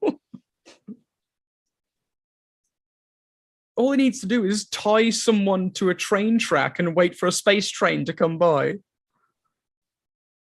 Twirl his mustache.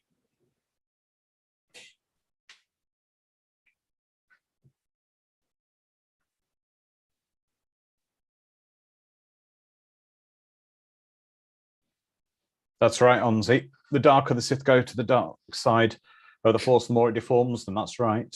The dark side does. It consumes them.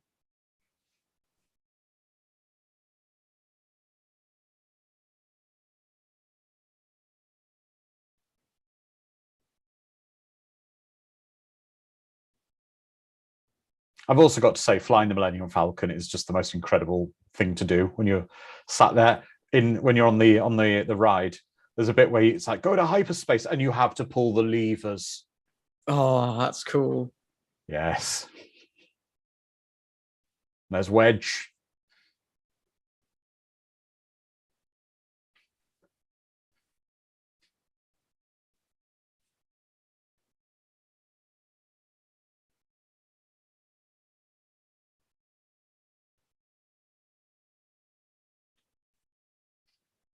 But what kind of jam is it? Raspberry?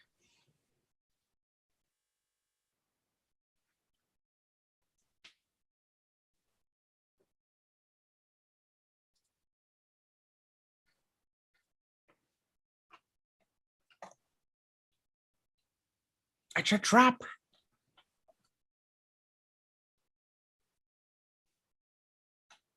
Jesus Christ, the fighters came in from nowhere, didn't they? Oh, yeah.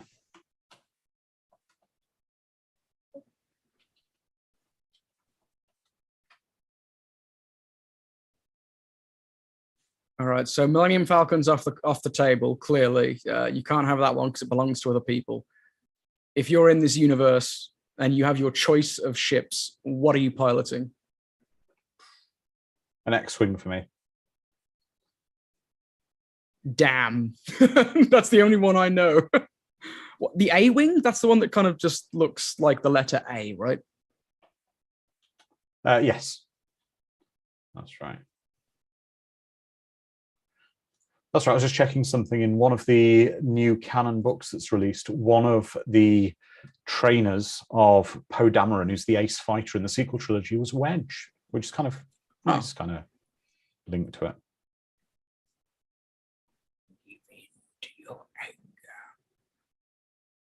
He looks kind of like a melted candle, doesn't he, Palpatine? He does a bit. See, the dark side, yeah, you can force lightning people, you can choke them. It's great, but it really messes up the moneymaker. Well, Halifino says, wasn't Wedge the best ace in the squadron? Aside from Luke, he was, but he was rogue leader because Luke had other things that he kind of dipped in and out of. What's Wedge been up to? Well, I suppose it's because we've not seen them do any kind of fighter attacks.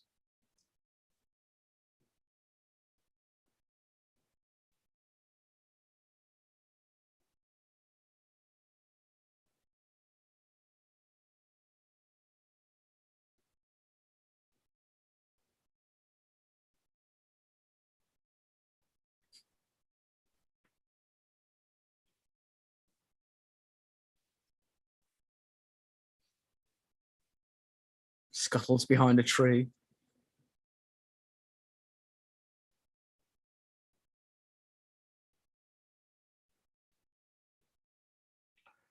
James, I think it's a bit of both. He's saying the emperor's appearance meant to be a reflection of his inner corruption rather than the retcon of his own force lightning. I think it's a bit of both. Because he's supposed to actually be much older than he appears in the Star Wars universe. And he was possibly using the Force to make himself look more presentable. And so when he got zapped with his own lightning, it broke concentration on his alter image. Yes, and basically just couldn't be bothered because he didn't have to anymore. Palpatine was the best thing about the prequels. Think of it like you're walking around sucking your stomach in all day, and eventually you can just go, "Yeah, it's all right, yeah." So just let it out. Yeah. None of you shall body shame me anymore.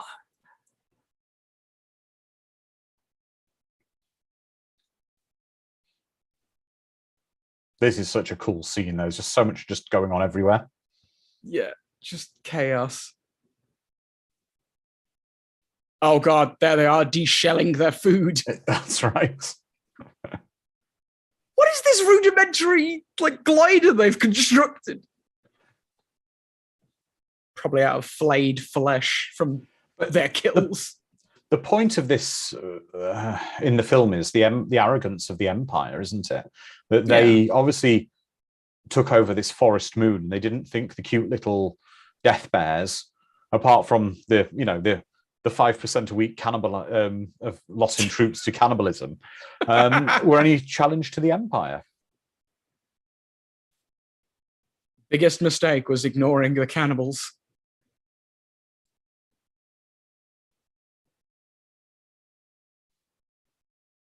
Trained all their life to be a stormtrooper, best in their class, taken down by a Care Bear gone wrong.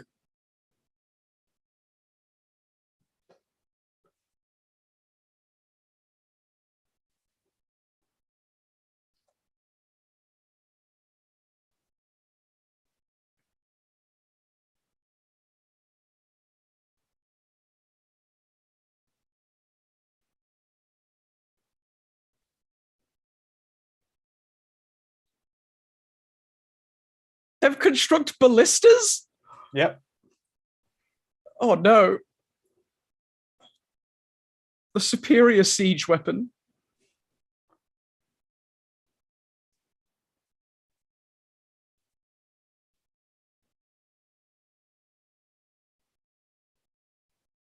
I wonder how they got permission to blast some of these trees. They must have been fresh planted or I'm not sure, brought in. I just love these sequences. I mean, this is all real model work here. This is no CGI used for any of this, and this is incredible. This is pioneering this spaceship battle stuff. The model work in the original trilogy has always been outstanding. It may not be computer generated imagery, but it is in a way. Yeah. Let me explain. It's computer controlled model work. So a computer was still used in the production of the spaceship battles, just not to generate the actual graphics themselves. It was used to manipulate the images. Oh.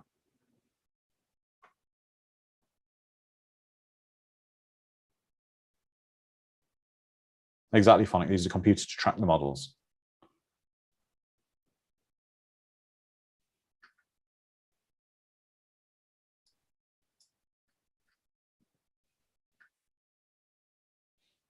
Power.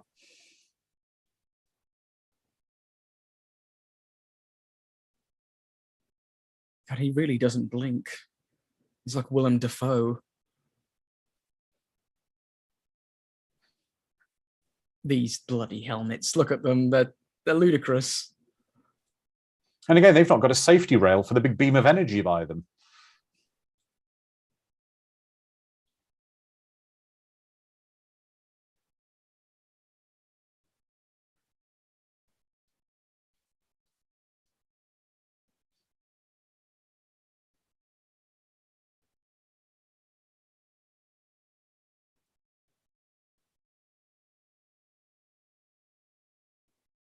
Go, R2, go.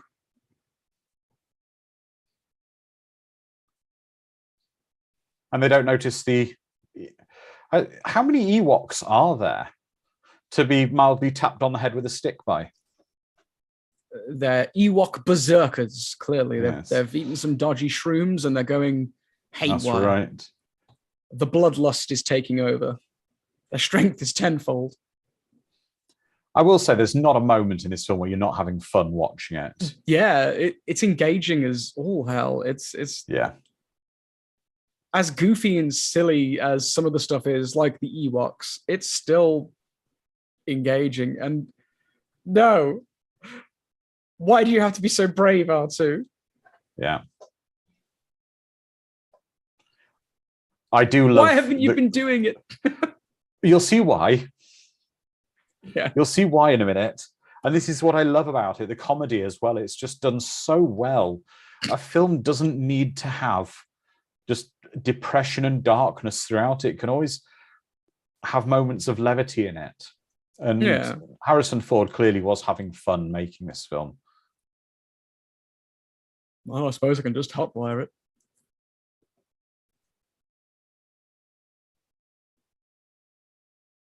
Exactly. Hell if I know. Good thing all the terrain is paved for R2-D2 to roll on.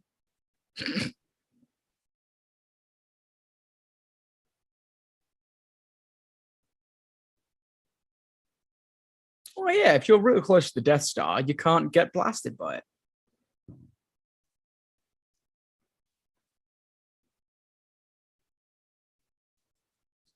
Oh no, they're getting further away from it.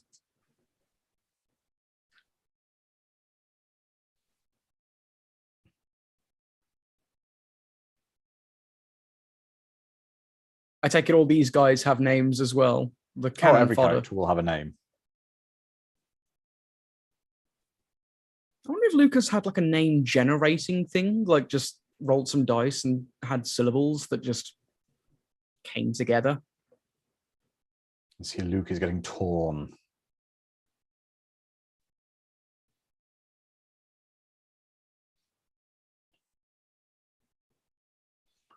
Good. Good. I can feel your anger. Take your weapon. Strike me down. Let's ask everyone who's watching this and quoting along with us right now to the Emperor. I think everybody is.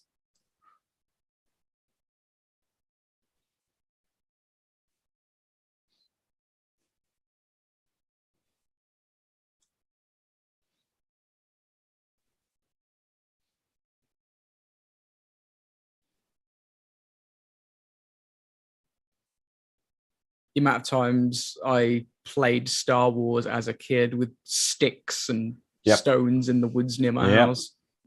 Onzi, he's quoting it constantly as well. Yeah, as it should be. Yep. Phonics only quoting Chewie, he says. Now, this is the play they should have done earlier on. Apart from this is really bad because they are now beating this poor guy to death inside there. They're going to save his tasty flesh for later. Yeah, just crack open the shell and devour him later. Start picking up takeaway. Mm-hmm.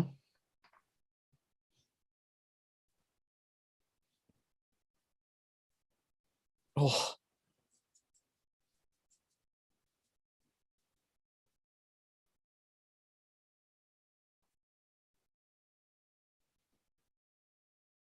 They steamed the flesh for us already.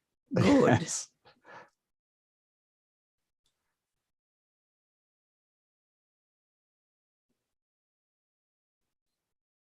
Oh no. They're getting technology. Yeah, it's a worry now. Ewoks have got blasters. They're going to get space travel next, and they're going to overthrow the nearby planet that they're orbiting. Hannah would like us to do a Spaceballs watch party. It will go on the list. It will be a redo, but it will be done at some point. Yeah. All right. My own floppy Chrissa wants to come up and join us now. Oh. He has his chicken in his mouth. Ah. James is saying, I bet the Wookiees aren't vegetarian. tenderized that meat as well as simmering it.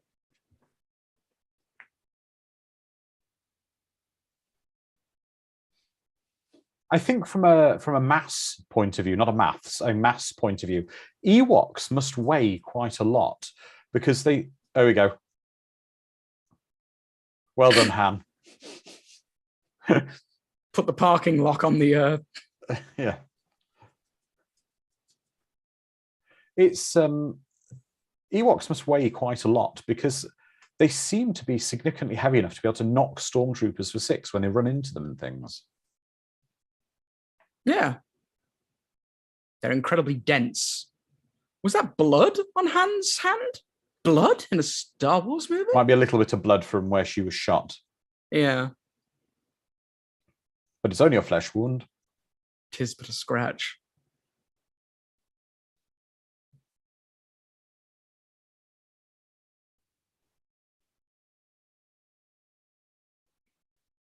Bones is desperately trying to hide his chicken somewhere where I won't find it.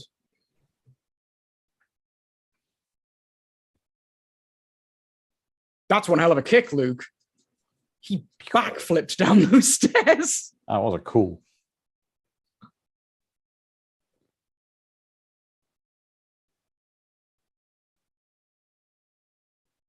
See, he's got the high ground. Yeah. Anakin gets Vietnam flashbacks. Yeah.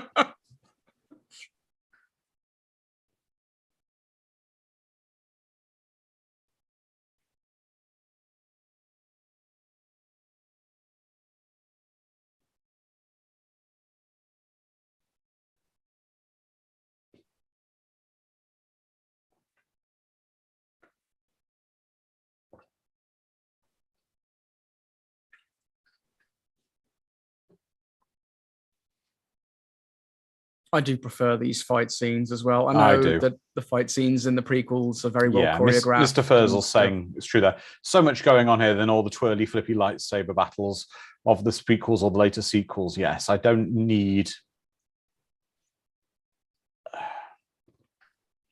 There's something very brutal about the fighting in this movie. It's incredibly emotional because you can see them like physically wailing against each other, and the caution and the calculation in, well, Luke's face at least, when he's looking around and defending himself or getting a lightsaber just launched at him. I will say in a lot of ways, this is almost a perfect Star Wars movie. I mean, we've got Frag Lord saying battle. The last sword fight, the music in the last sword fight is mind-blowing. It is the music to this whole film because every scene has a different sort of score element going on where we're cutting between all these different battles going on, but it all works together. I mean, John Williams is truly a master. Oh, yeah.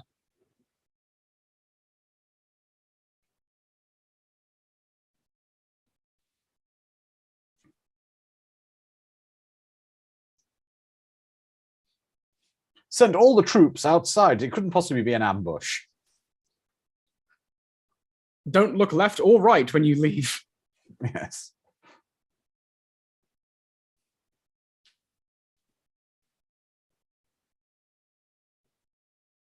But surely the people who were still inside the shield generator could have just closed the mechanical doors again when they realized there was an ambush going on outside. That would have been the smart thing to do. Maybe the one guy who went out was like power mad and he took the keys with him, so can't lock it. Look.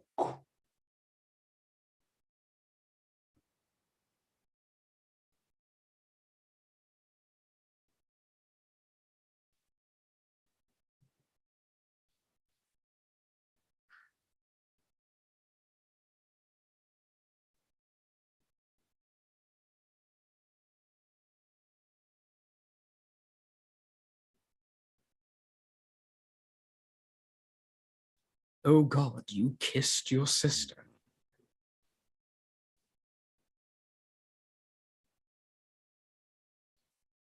He just can't stop thinking about that kiss. Yeah. That's the look of terror on his face. Yeah. Oh God, Dad knows. It's gonna be so weird at Thanksgiving.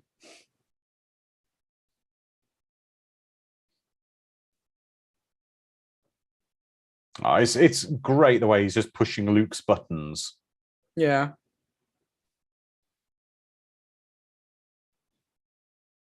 And you can see Luke's lost a lot of his control here. In the way he's fighting as well, just Yeah. wailing on him. He's very aggressive. Whereas before he was defensive. Just attack, attack, attack.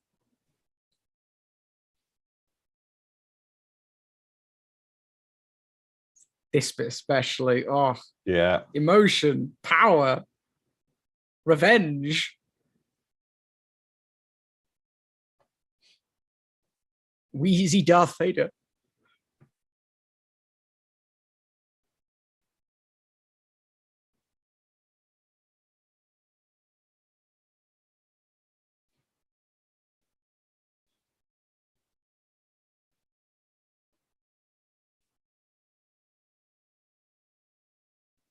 I think from memory that the last of the Star Wars sequels is the only Star Wars movie without any limb loss in it.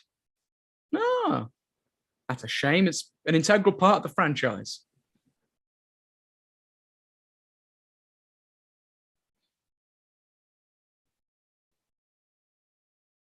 You have failed, Your Highness. I am a Jedi like my father before me.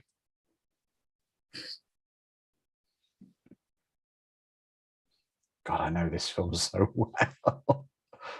So be it, Jedi. So be it.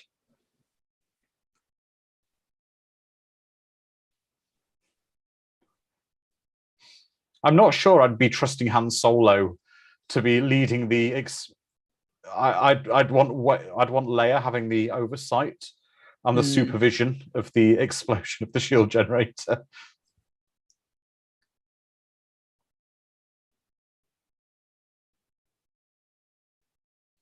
And again, thematically, we've seen that Luke has been successful.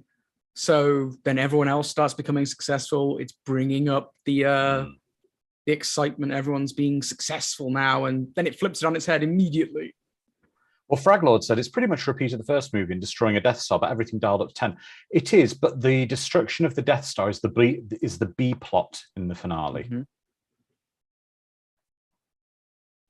Which is why a secondary character is in charge of that.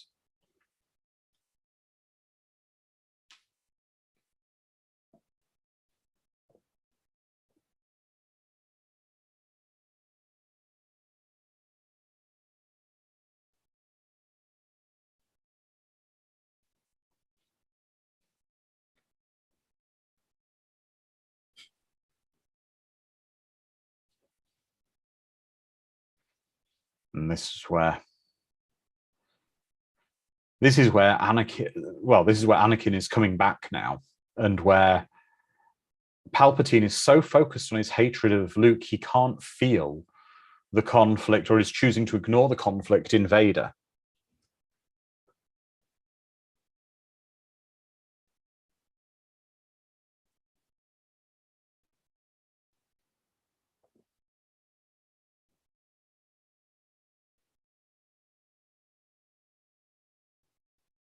Oh. Death howl, well, not death howls, but pain howls from Mark there. It's just, it cuts through you, doesn't it? And here we go. Yeet him, Vader. Do it. It's just the looking back and forth.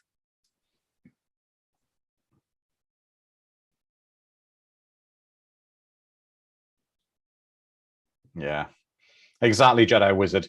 This scene, the music, the emotion, the power, I love it. Yeah, it's the score just comes up so beautifully. And then Emperor Palpatine died, never to be seen again. What is the canonical thing? This is like a clone of his or something? I can't remember. Well, I don't know if I agree with you or not there. Michael Lowen saying, we didn't need the extra no when Vader throws the Emperor. That's one special edition feature that didn't need to be there. It kind of kills that scene for me. No, I kind of, I don't know. Onzi's saying it weakened it. I don't know. Is it the way I'm viewing it? Is it erupted out of him?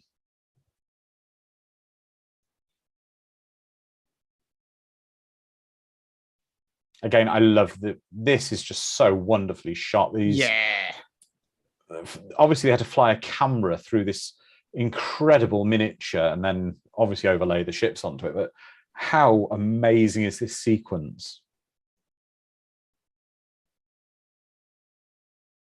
And anyone who's played a flying simulator knows that this is anxiety.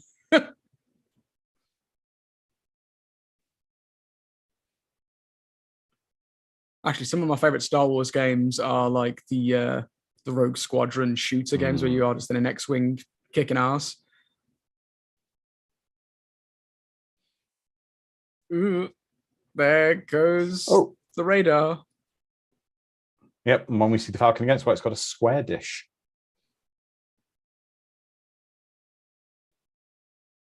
The Superstar Destroyer. Wait. That's right. That's Vader's command ship. It's called the Executor. Ah. I'm just picturing the Pokemon Executor now, which is this big coconut-headed thing.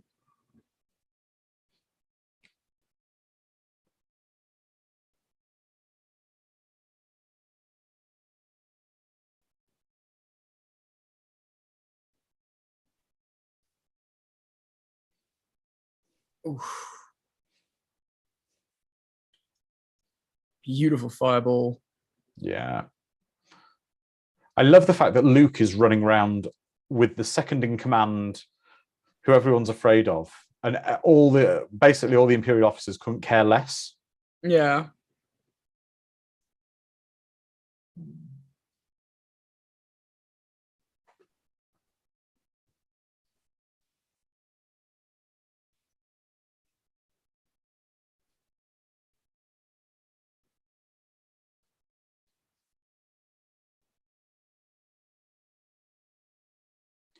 But here's the question. Would Vader have survived with the minimal life support his suit was providing until Luke had maybe got him to the medical frigate? He doesn't want to put that burden on his son. Yeah. He was thinking it loudly, but he didn't want to say anything. Because he could have flown that shuttle to the medical frigate in the fleet that's outside.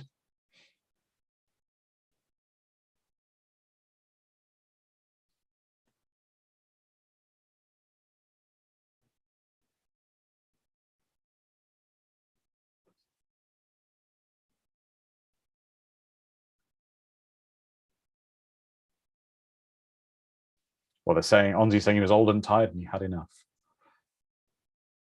But he isn't actually that old. I don't think Vader is.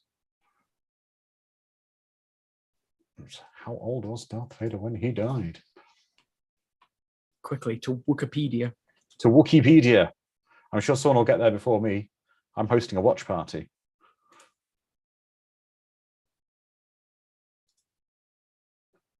It's gonna be like 36 or something, isn't it?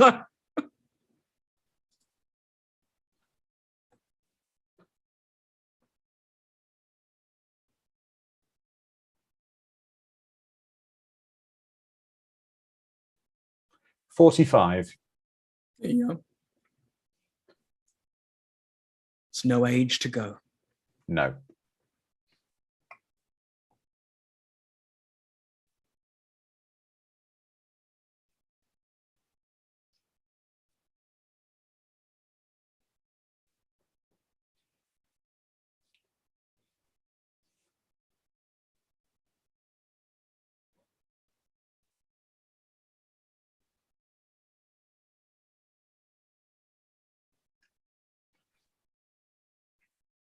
Beautiful, beautiful set design.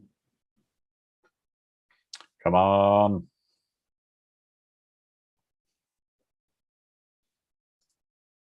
Oof.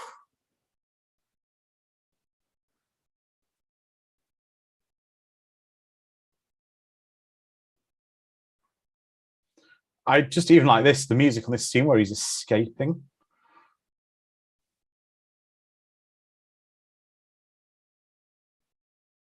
It's just drawing us in again. We're having the same problem we had at the beginning. It really is. Everything about this film is just wonderful. It's entertainment. It is a perfect cinema film. Just popcorn in hand, letting everything just wash over you. This is what 80s sci-fi films are all about. Yeah. And you can tell it's a special edition because it's got the energy wave in it. George Lucas went through a craze of adding energy waves to everything. Mm.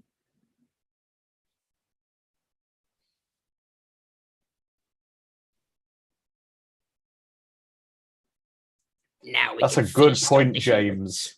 So how many Imperial troops escaped in life pods only to become canned goods for the Ewoks? Right now, there's a massive feast of all those people you saw captured. They're all in one big forever stew. Yes. Hanaro says, the murder bears are ready to party.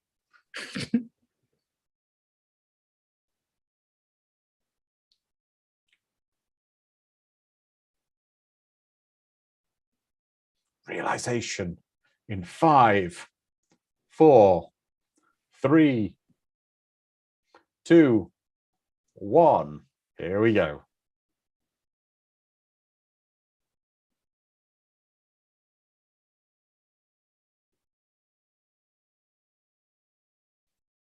Look of terror on Han's face.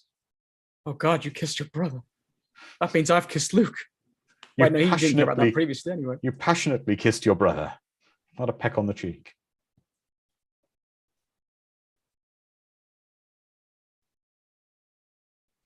Come, we must feast on more people. Yes. I've got a thigh with your name on it.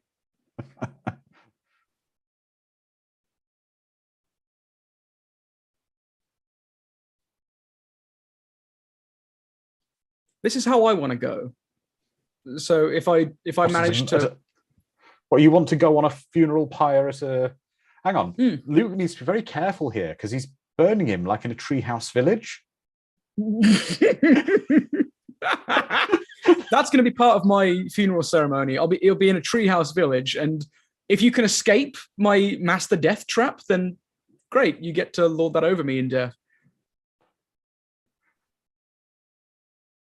Oh wait, no, he looks like he's on the ground, far away from. Well, apart from that big tree you can see clearly in the background. Yeah, and the one's there.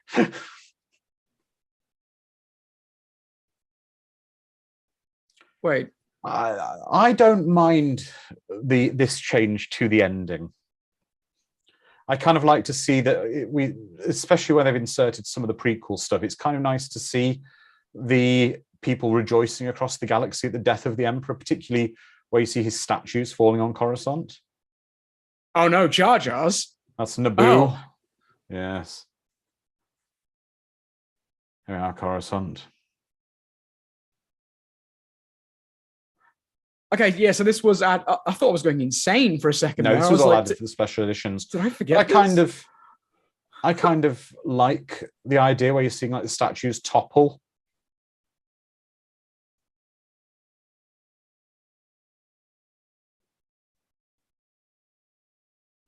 I know people are saying they prefer Yub Nub, but I don't know. I don't mind the song this too much. I think I'm not going to rag on it because I love this film. It's just such a fun time. This song is quite fun. I'm going to use this for some D&D sessions. I like it. So they're playing the skulls. Look, trophies. Monsters.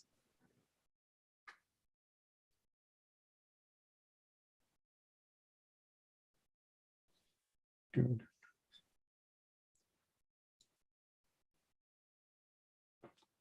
Yeah. Wedge is the only one maintaining any dignity and not partying with them. He's the one that doesn't partake in the forever stew and thus doesn't become a cannibal.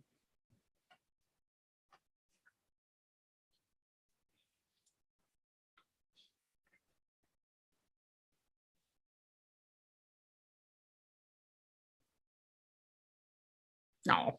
It's supposed to be like a celebration of life, isn't it? Everyone's just happy. Even if Chewie's dancing very strangely, and Oh, that's Luke goes, weird. Luke goes, who the hell is that? Yeah. Oh no, he looks so sinister. Why have they put? I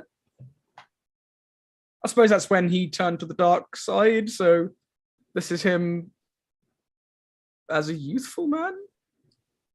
There we go, everybody. That was Return of the Jedi. What a fun time that has been. As we're just going through the end credits now, we'll take some further comments from our audience. Dom, thank you for joining me for that. That has just been fun. Yeah, it's been just fun. It's always a good time. Yes, exactly. James Helly says, bring back Sebastian Shaw. Oh dear. Well, I know. Well, I just want to say to everyone, thank you for joining today. It's been so much fun. I think we all needed this. It's having a great fun time. And this score can really, really, Star Wars score. I could listen to this. So we're going to be back in 7 days, and we're going to be doing something a little bit different. We are going to be doing a watch party. It will be for In Search of Tomorrow. It will be a 2-part watch party. And by that, I mean, we will be watching our first ever 2-part TV movie for a watch party. It's readily available. We've checked for everyone. You won't have any trouble obtaining it. And it will be V, the original miniseries, the 2-part TV movie, which is going to be so much fun. I can't wait for that. I like it as well because when we get into V, we'll see that this actually feeds into V somewhat. There's elements of Star Wars, and the Star Wars effect of the universe is quoted within the movie as well. It's just fantastic. Have you seen V, Dom? I saw it when I was a child. I've not seen it since. So this is, wow. I am practically going in blind. I have fuzzy nostalgia for it, but I can't really pinpoint anything other than seeing a certain individual and being like, oh, I love him. Yeah, Matt, not quite that V, Matt. Oh God, which V has he popped in? V for Vendetta. For Vendetta, of course. So it's V, the miniseries. So just to give everyone some advice, it's going to be the TV movie. V had 2 miniseries and 1 TV show. The TV show does not. So unlike many shows where the TV movie becomes the pilot episodes, it's not. And it's not V, the Final Battle. V, the Final Battle is the 2nd miniseries. So it's V, the original miniseries. Just making sure everyone knows which one we're talking about, because we're going to have a great time. It'll be a 2-part watch party. It's 4 hours. So we'll be picking it up on the one weekend and then following the weekend after. So that's going to be so much fun. But Dom, back to Return of the Jedi. Do you have any more comments on this film as a young'un? Still warm, still fuzzy, still hate the Ewoks, then their murderous ways. At least now I am justified in my disliking of them. But yeah, it's a fantastic film. It's warm, fuzzy, and it's, like I've been saying the whole way through, perfect kind of popcorn, pulpy watch. It's just fun and engaging as all hell. Yeah. Even when you have another job to do. Yeah, everyone brought their A game to this movie, and it's just perfect. But everyone, the credits are going to run for quite a while, so we'll leave them finish. But everyone stay safe, look after each other, be kind, and we will see you in 7 days' time. So bye-bye. See you then.